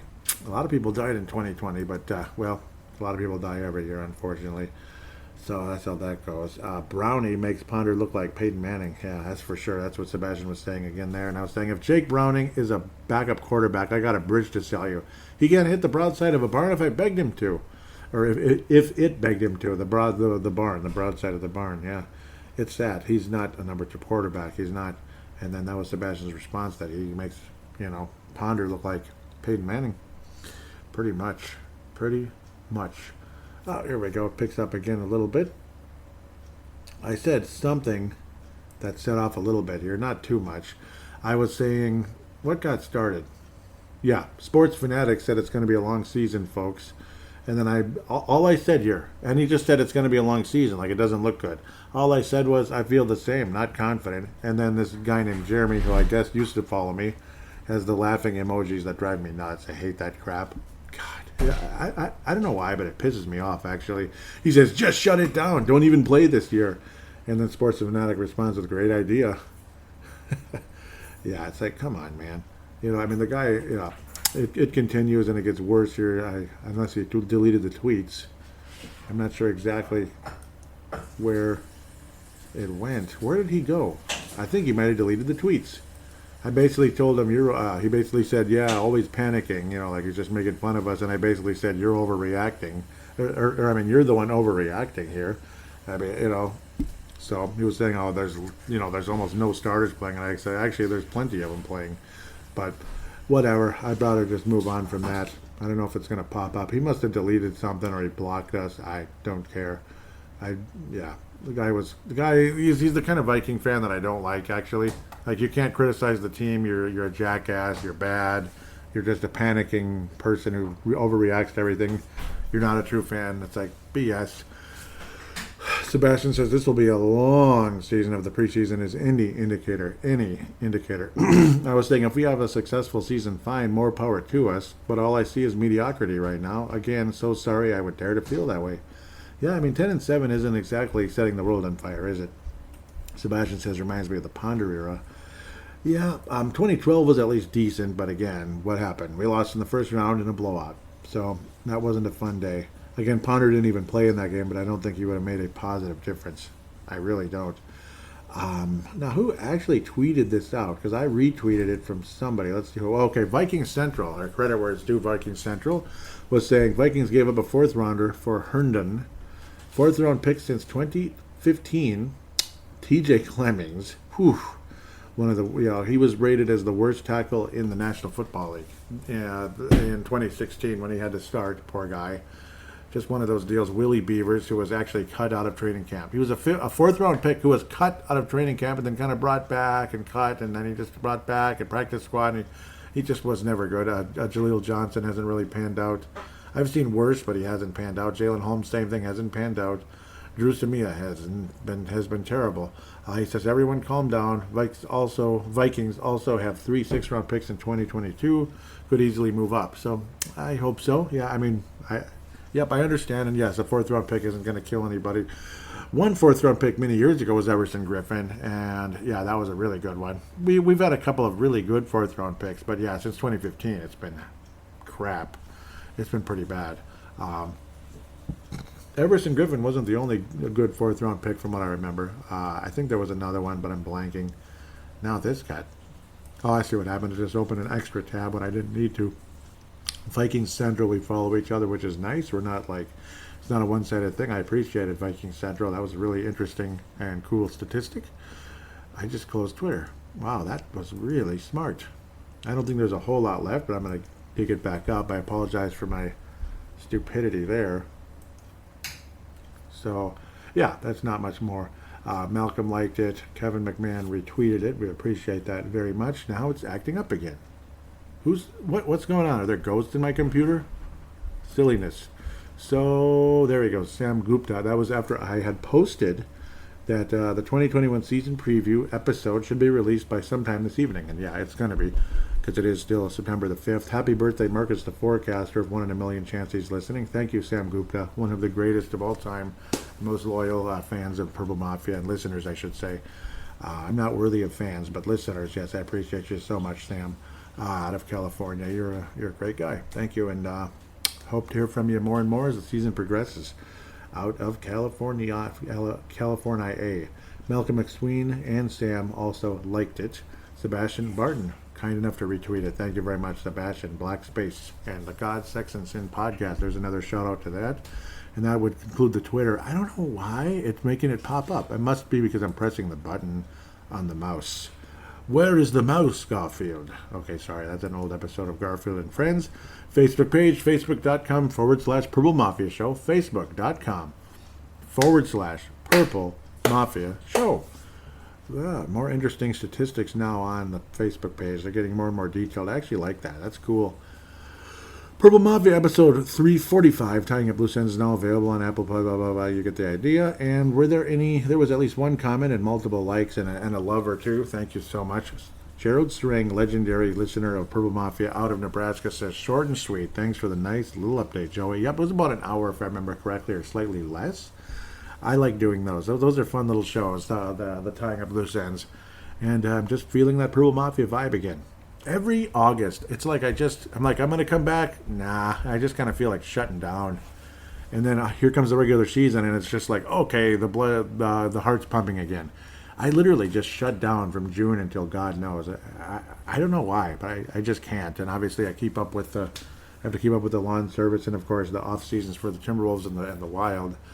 We all know how draft and free agency is with our teams, and we enjoy keeping up with that very much. And that's what happens with Timberwolves Explosion and Brave the Wild. Still fairly fresh episodes from the past few weeks, and literally nothing has happened with the Wild since Kevin Fiala was able to get his 1 year, $5.1 million contract, avoiding arbitration, and like a bridge contract into next year, where hopefully you can get a nice long-term, at least 5-year deal with the Minnesota Wild. Check out Brave the Wild, very fun episode, recorded at the end of July when it was quite smoky outside. Let's see here, yep, this running back right here, and doggone, he's hurt, so.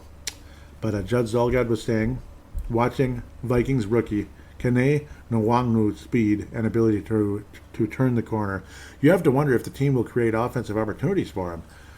I can only imagine what Andy Reid would do. I'd get him on the field with Delvin and Wildcat and have 33 get him the ball. That could be very, very interesting. And yes, Mark Carlson's very, very excited. Lots of Iowa Hawkeye fans listen to the show. Obviously, Mark Carlson. I believe Mark Carlson's an Iowa Hawkeye fan. He hasn't officially confirmed it, but Dave Hickey has confirmed it many times. Many times. All you got to do is look at some of the pictures and you see the Hawkeye hat and shirt and all that. That program has put the whooping on the Gophers forever and ever and ever and ever. You get the idea. So it's hard to not respect the Iowa Hawkeyes. I don't know. It'd be amazing if we actually won that little pig trophy again one of these days. But Mark Carlson says, I just keep smiling as I read this. And yeah, I mean, anybody from Iowa, you've got to love seeing Iowa Hawkeyes succeed on the Minnesota Vikings. And I hope he does. Oh, God, it sucks that he's banged up. But we'll see what happens with Kene Nwangwu. It's one of the tougher ones. And ultimately, the injury was suffered on August the 19th. with a hyperextended left knee, so that's unfortunate. Hyperextended left knee, so that's the situation there. Hopefully he'll be able to play during the season. He's on the short-term IR, along with Chad Beebe, and then we'll see some roster moves made after that.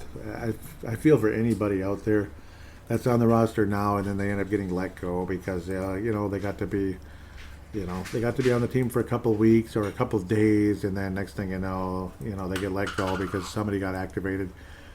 I sympathize with anybody that loses their job that way. It's got to be painful, but hopefully they get scooped up and get a chance to play in the NFL with another club if that were to happen. But yeah, looking forward to Nwangwu. I'm pretty sure I'm getting it right, but you get the idea. I'm not I'm better at pronouncing some names than other people, but it depends on, I guess. I'm good at some and not at everything. Well, Dakota Dozier, it's just kind of funny. This was August 16th, which had to be, August 16th after that awful Denver Bronco game. Yep, so the 19th was against the report was on August 19th, so that had to be in the Denver game. That's why we didn't see a whole lot of Nwangwu in the preseason. Yep, so that had to be after the Denver game. So, because I didn't see it happen. And, preseason, I watch, and then it's such an awful game, and I was not feeling well at the time. Let's just leave it at that. I was not feeling well. I was quite, out of it at the time because I was in the early stages of what I was going through at the time. So, yeah, let's just leave that there. Vikings right guards in yesterday's game. This was, again, around that awful Denver game. Dakota Dozier, 17 snaps, 20.9 overall grade, 24.9 blocking grade, 4.3 run blocking grade. So that's considered just really bad, I guess. Wyatt Davis, 49 snaps, 78.9 overall grade versus a 20.9. So Wyatt Davis obviously far surpassed Dakota Dozier. 59.7 pass blocking grade versus 24.9, and 77.6 run blocking grade versus 46.3. Dakota Dozier definitely a better run blocking guard, and it is what it is. He's better at run blocking than pass blocking, but that's guards. Guards are more of the run blockers, tackles are the pass blockers, but obviously you hope they can do both.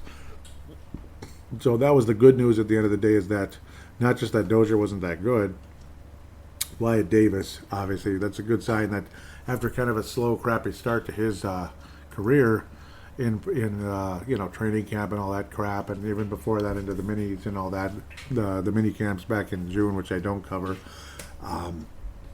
which I don't really cover closely. I just listen and keep up, I guess. Wyatt Davis definitely has improved and improved and improved. The complaint was, why is Wyatt Davis behind Dakota Dozier? Well, he's not anymore. At the end of the day, that's for damn sure. I was saying preseason thread is here just for guys to comment a little bit. So got a little bit of commentary. Tanae Brown, he's actually the most recent one. So let's go to the furthest back one with Gerald String out of Nebraska. He says, well, it's rather apparent we have no capable backup quarterback except maybe Nate Stanley, but for whatever reason, they won't give him a shot. Hopefully reliable Kirk can continue to stay healthy. That's their only true chance. No other backup quarterbacks that I see could pull a Case Keenum type of miracle. I wish there was, but yeah, out of the current roster, no. And they never really did give Nate Stanley, Nate Stanley, State Nanley, right? Nate Stanley a chance. They never really did.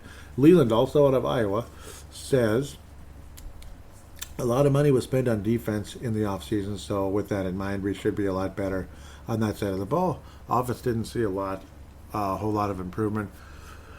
We got our home field advantage back this year, and yes, that stadium gets loud. I personally can attest. With all that in mind and a few unknowns, we could be at 12 wins or 12 losses. Optimism is great, but realism is too. I'm still excited for the season and the weekly podcast to return. Keep up the faith, Purple Mafia, and thank you very much. Yep, the weekly podcast is back since, well, it's Sunday night at the moment that I'm finishing this show up, and guess what? Next Sunday night, I'll be finishing up the Cincinnati Bengals Vikings Cincinnati Bengals game. So it's back. Tanae Brown, and it's whether I like it or not, right? No, and I do. I like it very much. In the summer, I just shut down, man. And then all of a sudden, the blood starts pumping again. It's like, oh, it's September, you know. Some people, they would just keep going and going and going week in, week out during the summer. With my current job status, I can't. But maybe someday. Maybe someday when I'm down to one job, I could do that a little bit easier. Jenny Brown says, and I agree with him right away, just reading this first little sentence. I'm a big Wyatt Davis fan. Me too. I think he's going to be a stud. Can't wait for the season to get underway. Plenty to be optimistic about. Can't wait for week one. And I'm optimistic about Ole Udoh too. And one way or another, I think he's going to be a capable offensive lineman for the Vikings for many years. God willing, anyway. Obviously staying healthy and all that good stuff, and he keeps up with things. But Ole Udoh looks like a really, really, really nice draft pick. A really nice 6th-round pick for the Vikings a couple years back. Looks awesome. I believe 2019 draft. He looks really good. And again, playing out of position. He was more of a right tackle. Now he's playing right guard, and he's doing it. He did so good in the time he played. I was extremely impressed. I tweeted it out and got no response. I was hoping to get some response from people, but, you know, especially a topic like that, that's actually very, very positive versus me saying, oh, God, we don't look good, and then people getting pissed. Everson Griffin was returning to the Vikings, and this did generate some replies. Keith Hoven says the best in the locker room better agree to stand for the national anthem. They'll be lacking some people in the stands. I'm on your side on that. I'll leave it at that. I am on your side about the standing for the national anthem. I do support that. So again, if that's why I've been losing listeners, I guess so be it. I mean, I'd rather speak. I'd rather just speak my point and move on rather than people hating me. But I mean, I don't know. I mean, you don't have to agree. We don't have to be. We don't. Out there, people out there don't have to agree. We can agree to disagree and still get along and still listen to each other's shows. Like I said before, I don't agree with Mackey and Judd's politics at all, but I still listen to their show. Just leave it at that. And there's plenty of other shows as well. Might not agree with their politics, but if their show's good and when they talk sports, I'm good to go. So we'll continue. Gerald String out of Nebraska says, oh boy, this is getting interesting. Lots of talent there if they can meld the culture and stay healthy. Wayne Runseth says, I would not bet on melding the talent together. Must be a fan of a different team, but we'll find out. Gerald String says LMAO.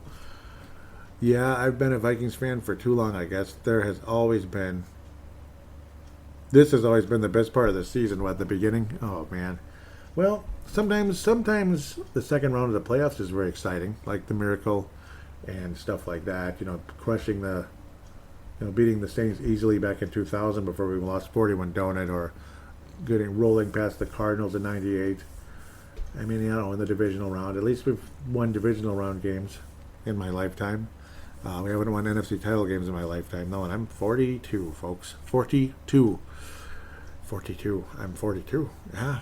I was 13 when I became a full-time fan in 1992. So, again, 30th season, watching keeping up with the Vikings full-time. And, gosh, before you know it, it'll be 20 seasons doing Purple Mafia before you know it. I've lost count now, 2008. So it's about, this is year number 14. Wow. Year number 14, folks. Purple Mafia is an old podcast. It's old. Gerald String responds with, no, Wayne, what the heck? Oh, he commented twice to Wayne. Wayne Grunsteth, he comments to Wayne Grunsteth saying, it's not a matter of if, but when they will piss it down their leg, yeah. And then Wayne says, be nice if they would excel, but I'm betting against. Let's see where Wayne's from, out of curiosity, if it's South Dakota. Yep, but they're friends, apparently. They know each other, mutual friends and all that. Gerald String. So, okay, cool. South Dakota. Wayne from South Dakota. Welcome aboard. And unfortunately, when I did that, it reset everything. Isn't that just great? No, so I got to reset everything and go back where we need to be. Shouldn't take too long. Or should it? Yeah, everything likes to take forever. But that's the nature of the beast. Mark Carlson says, like I mentioned in an earlier post, we're putting the band back together, and yep, that's the Blues Brothers and all that. Very cool, really enjoyable. That was a cool movie back in the early 80s. We are definitely bringing the band back together, and that was before we brought Sean Mannion back. Sean Mannion, yep. Yeah, aren't you excited?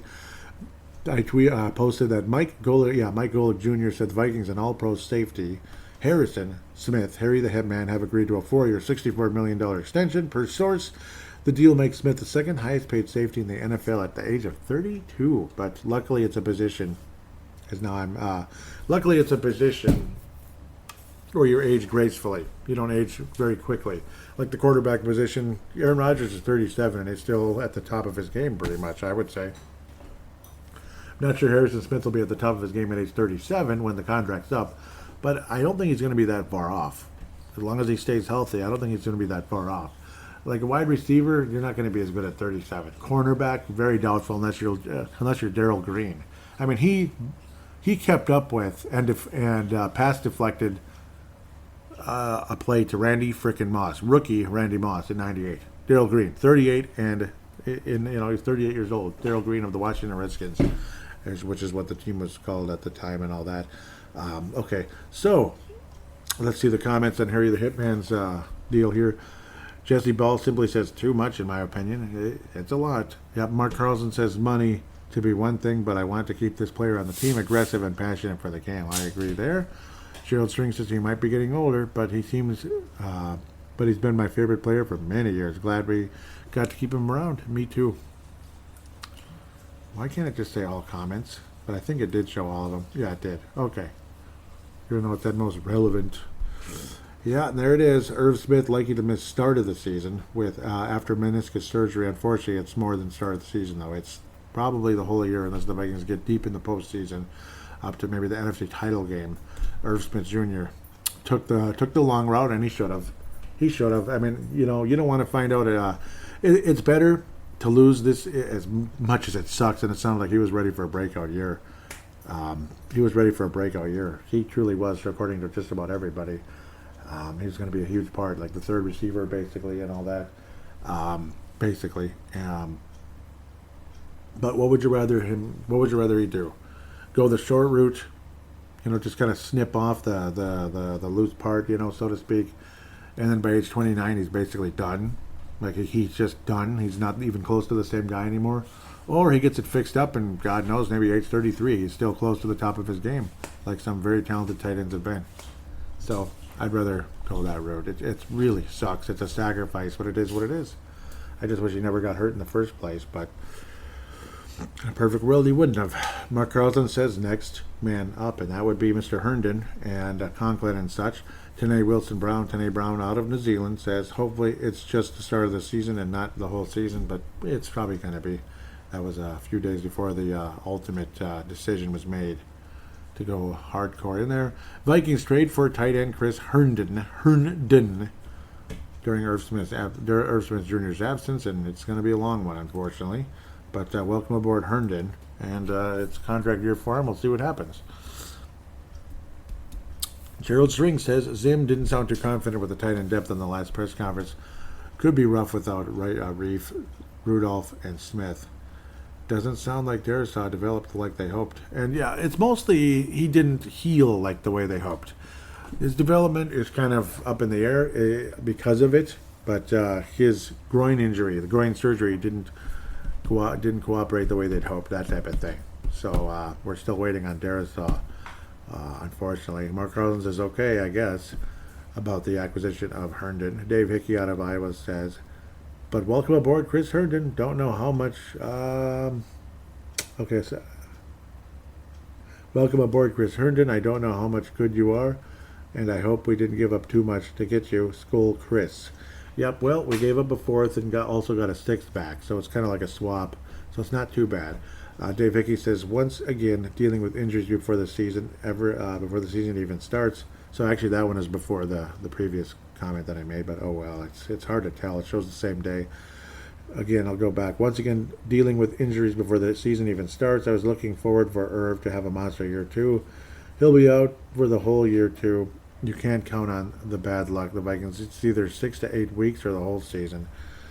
I'm almost callous to the Vikings' bad luck after being a fan for 50 plus years. Oh, I know it, brother. And that's been 30 for me now. Yeah, it sucks. Or 30th season, but you get the idea. It's been a while. And, 50 plus years, though. You got to see Super Bowls. Yep, Super Bowls. They were a thing for the Vikings before. They truly were. And now they say likely out for the season. Tanae Brown was upset. He had an angry face on the picture. Oh, no, that's Mark Carlson. I was saying I just knew it the minute I heard meniscus. Also, with somebody young like that, you just knew it. You knew he wasn't going to make it. You knew they were going to go the long route to make sure he's, back to 100%. Tanae Brown says 100% thought it was going to be his breakout season. Damn. I did too. And it ended up being depressing at the end of the day. So, the Vikings are cutting punter Britt and Colquitt. I got pretty pissed off. I was saying this is getting out of control. Time to get a new coach. I'm saying it here right now. Unfortunately, 13 comments. 13. I guess so, because I disrupted the apple cart a little bit here. Yeah, I was ticked off a bit with the whole thing. I was. Unfortunately, it's just, we'll see the responses. Mark Carlson says, here we go again. Punters and kickers, I guess we don't need them. Jay Gropinski says, it's Spielman, not the coaches, for your information. When I was mad about the cutting. Well, you don't think Mike Zimmer's cut people before, or has strongly recommended that you cut people? I would say so. I'm not angry with you, and just like Jesse Ball says, I'm sure the head coach gets a say, and he does. He absolutely does. Jay responds with, I'm sure he does, with the final decision for the team and players comes from the GMs. That is the head coach, his responsibility to coach the team, how it works in the big leagues. Well, coaches cut players. They do. I know general managers can cut players, but coaches cut players in the NFL. Absolutely they do. Trey Buckles said Zim had been the best thing this franchise has done. Ever? Are you sure? You don't think Bud Grant's a little better? He said literally looked up to by many coaches and players in the league. It's just the Monday morning quarterbacks that don't like him. Well, it's not even if I don't like him. Jesse Ball says he shrinks in the big moment like Kirk. No Super Bowl with these two in charge. Yeah, I kind of agree with Jesse there. And it's okay to have disagreement. I know Trey said he's a loyal listener, and I appreciate you very much, Trey. So definitely don't go away. Keep commenting. We've agreed on many things. We've disagreed on a few things. It is what it is. Appreciate hearing from you, Trey. and keep him coming. He must be from South Dakota. Looks like he was a friend of, he's a friend of Tony Coleman. I miss that guy. I really miss Tony Coleman, and he said he hasn't had time to listen really anymore. I hope I didn't annoy him at all, because we have different political opinions. A lot of us do, honestly. I hope I didn't. I miss you, Tony, just in case you're listening. I don't think Zim is the best thing this franchise has ever done. I don't. He might be the second best coach in franchise history. So, I mean, and I don't mean to hate on him, but I don't know. There's definitely major flaws, though. There really are. Every coach we've ever had really has major flaws, except maybe Bud Grant at the end of the day. Dave Hickey responds, or actually jumps in with a thread here and says, WTF, you cut the long snapper and the punter who I didn't think was too bad, who was also the holder for the kicks, and you keep the kicker who is horrible. Yeah, it's weird, because, Greg Joseph doesn't do much for me. I don't think he'll last the season, honestly.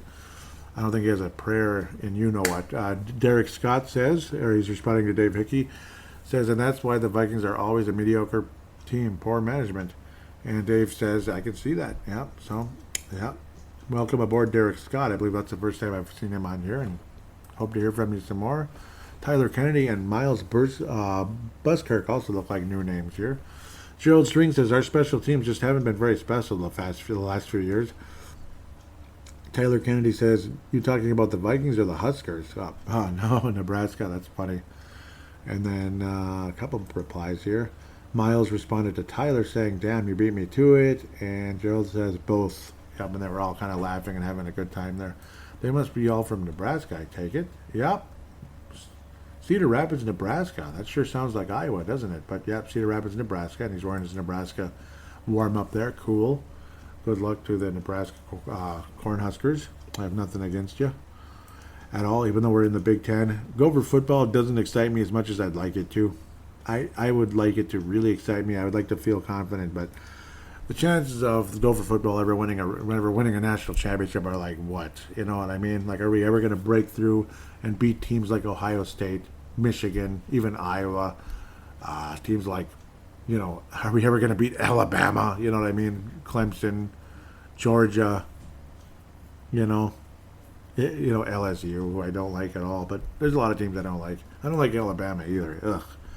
Go War Damn Eagle or the Wyoming Cowboys. There we go. Those are the other college teams I like, personally, generally speaking, when you're talking about college football. But I don't really get into it much. I'm an NFL guy. I don't have the time or energy to keep up with all that. But, yeah. The Purple Code, yep, so it's a roster update. Everson Griffin has been re-signed. So it's kind of like back, so it's like multiple different threats, or it was official in this case. Tony Brown says, playing for the first time this year, I wanted to be 97. Playing football for the first time this year, I wanted to be 97, but someone already has the number on our team. Glad he's re-signed. One of my favorites. So you wanted to wear 97, just like Everson Griffin today in New Zealand there. Dave Hickey says, good. I don't know how they keep Jalen Holmes and cut Griffin and Mata Afa, who actually do something when they got it. When they got a shot, Holmes is horrible and does nothing. Gerald String says, I think he tried out for punter and won the job, I bet. Yeah, maybe. And yes, Gerald, this is when, because it's September 1st in this case, Everson Griffin is officially brought back. And yes, he is going to wear number 97. Him and Tomlinson made a deal. Tomlinson was wearing number 9, though. I hope that's not going to be the final decision. That looks kind of weird. I don't know about having a 3 technique wearing number 9. He ain't Tommy Kramer. He ain't Jim McMahon. He's a defensive tackle. Damn it, it's kind of weird. So the Vikings did decide to punt Britton Colquitt. They cut him. They brought him back for a split second, cut him again, and brought in a former Steeler here, like I was talking about earlier in the first segment. Welcome on board. That's all I can say about that is welcome on board, I suppose. A couple comments here. Let's see what they say. Mark Carlson was saying, let's wait till the last minute. Yeah, it's crazy. And I said, yeah, it's getting weird. It's getting weird. Waiting till the last second. Trying to remember. Yep, it's insane what happened. Yep, Jordan Berry. That's what. Yep, and he's from Aussie. He's from Melbourne, Australia, too, of all places. So Vince Germano, that's one of your own there. The 2021 season preview should be released by sometime this evening, and it's going to be released extremely soon now. Mark Carlson says this ought to be good. With all that is going on, I'm just waiting for the next big announcement on who we are bringing back, as we are putting the band back together. Maybe a former coach? And then I was like saying it certainly has gotten weird. Maybe Father Vez will come out of retirement, and yep. He wasn't the most accurate guy after 50 yards, but later in his career, he got better at it. It was crazy. Extremely accurate right in front of the 50 yards. Dave Vicky says, can't wait to hear it, Joey. You do such a good job. And thank you so much, Dave. God bless you. You know what? For your kindness, your loyalty, your awesome comments, Dave Vicky, Mark Carlson, you are sharing the gold star for this episode. Iowa rocks. Love you guys. I love Iowa. Minnesota Vikings. You know, Iowa loves Purple Mafia, and Purple Mafia loves the state of Iowa. I love you guys very much. Today Brown, a gold-plated silver star. Awesome, awesome comments. Really appreciate you and your inclusion on the show and the passion. Gerald String, bronze, silver-plated bronze. You get the idea. You guys are awesome. Trey Buckholz and I forgot the other guy. I appreciate the devil's advocate approach, though, and there's nothing wrong with that at all.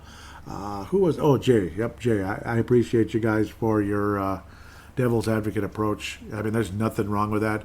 We can't all agree all the time. It's actually good that we don't. Otherwise, it's not the best radio. So disagree with me a little bit out there. It's okay. It's okay to disagree. It's okay for me to disagree too. Keep it coming. Don't go away. I don't hate you at all, of course. I mean, just a lot of radio shows, people call in and disagree, and they don't hate each other. They just don't agree on things. Heck, you listen to the Soda Pod. It's a hockey show. Woo! I mean, the guy named Scott on that show, State of Hoppy, he is nothing but devil's advocate. He's the co-host with Isha Jerome out of Canada, there, Vancouver. Woo! He is the king of devil's advocate. So it's okay. It's okay to disagree. Adds more layers to the show. Really appreciate you very much. Again, at Purple Mafia Show is the Twitter account. Facebook.com/Purple Mafia Show is the Facebook account. Really appreciate it. Please join on board if you haven't yet. I'll put links in the show description. Also, my God, what's wrong with me? The Vig It application. Here I go mentioning it at the end of the show. Boy, that would drive people crazy, and I apologize for that. The Vig It application, it is basically free sports betting without using real money, of course. There, finally got it here. I apologize. I buried it under a bunch of paperwork here. Ugh. What are they? Basically, it's social media for sports bettors. It's an application for Apple and Android. You can post about your picks, see what others are saying about games. The Vig It Betting League's month-long betting competition to see who is the best sports bettor over the course of a month. Free-to-play sportsbook, bet free coins, win real prizes. Betting stats. There is great information available on Vig It, on the Vig It like line movement, where the public is betting. So, like, that's real stuff. So right there, you can use it as a cheat sheet for, maybe you are betting real money out there. Use it as a cheat sheet. But what's really important, again, this is not real money wagering. It is not real money wagering. It is basically play money, and it's not an opportunity to get rich, anything like that. It's basically just, hey, it's competing against each other. It's kind of like fantasy betting, just like fantasy football and all that. It's fantasy betting.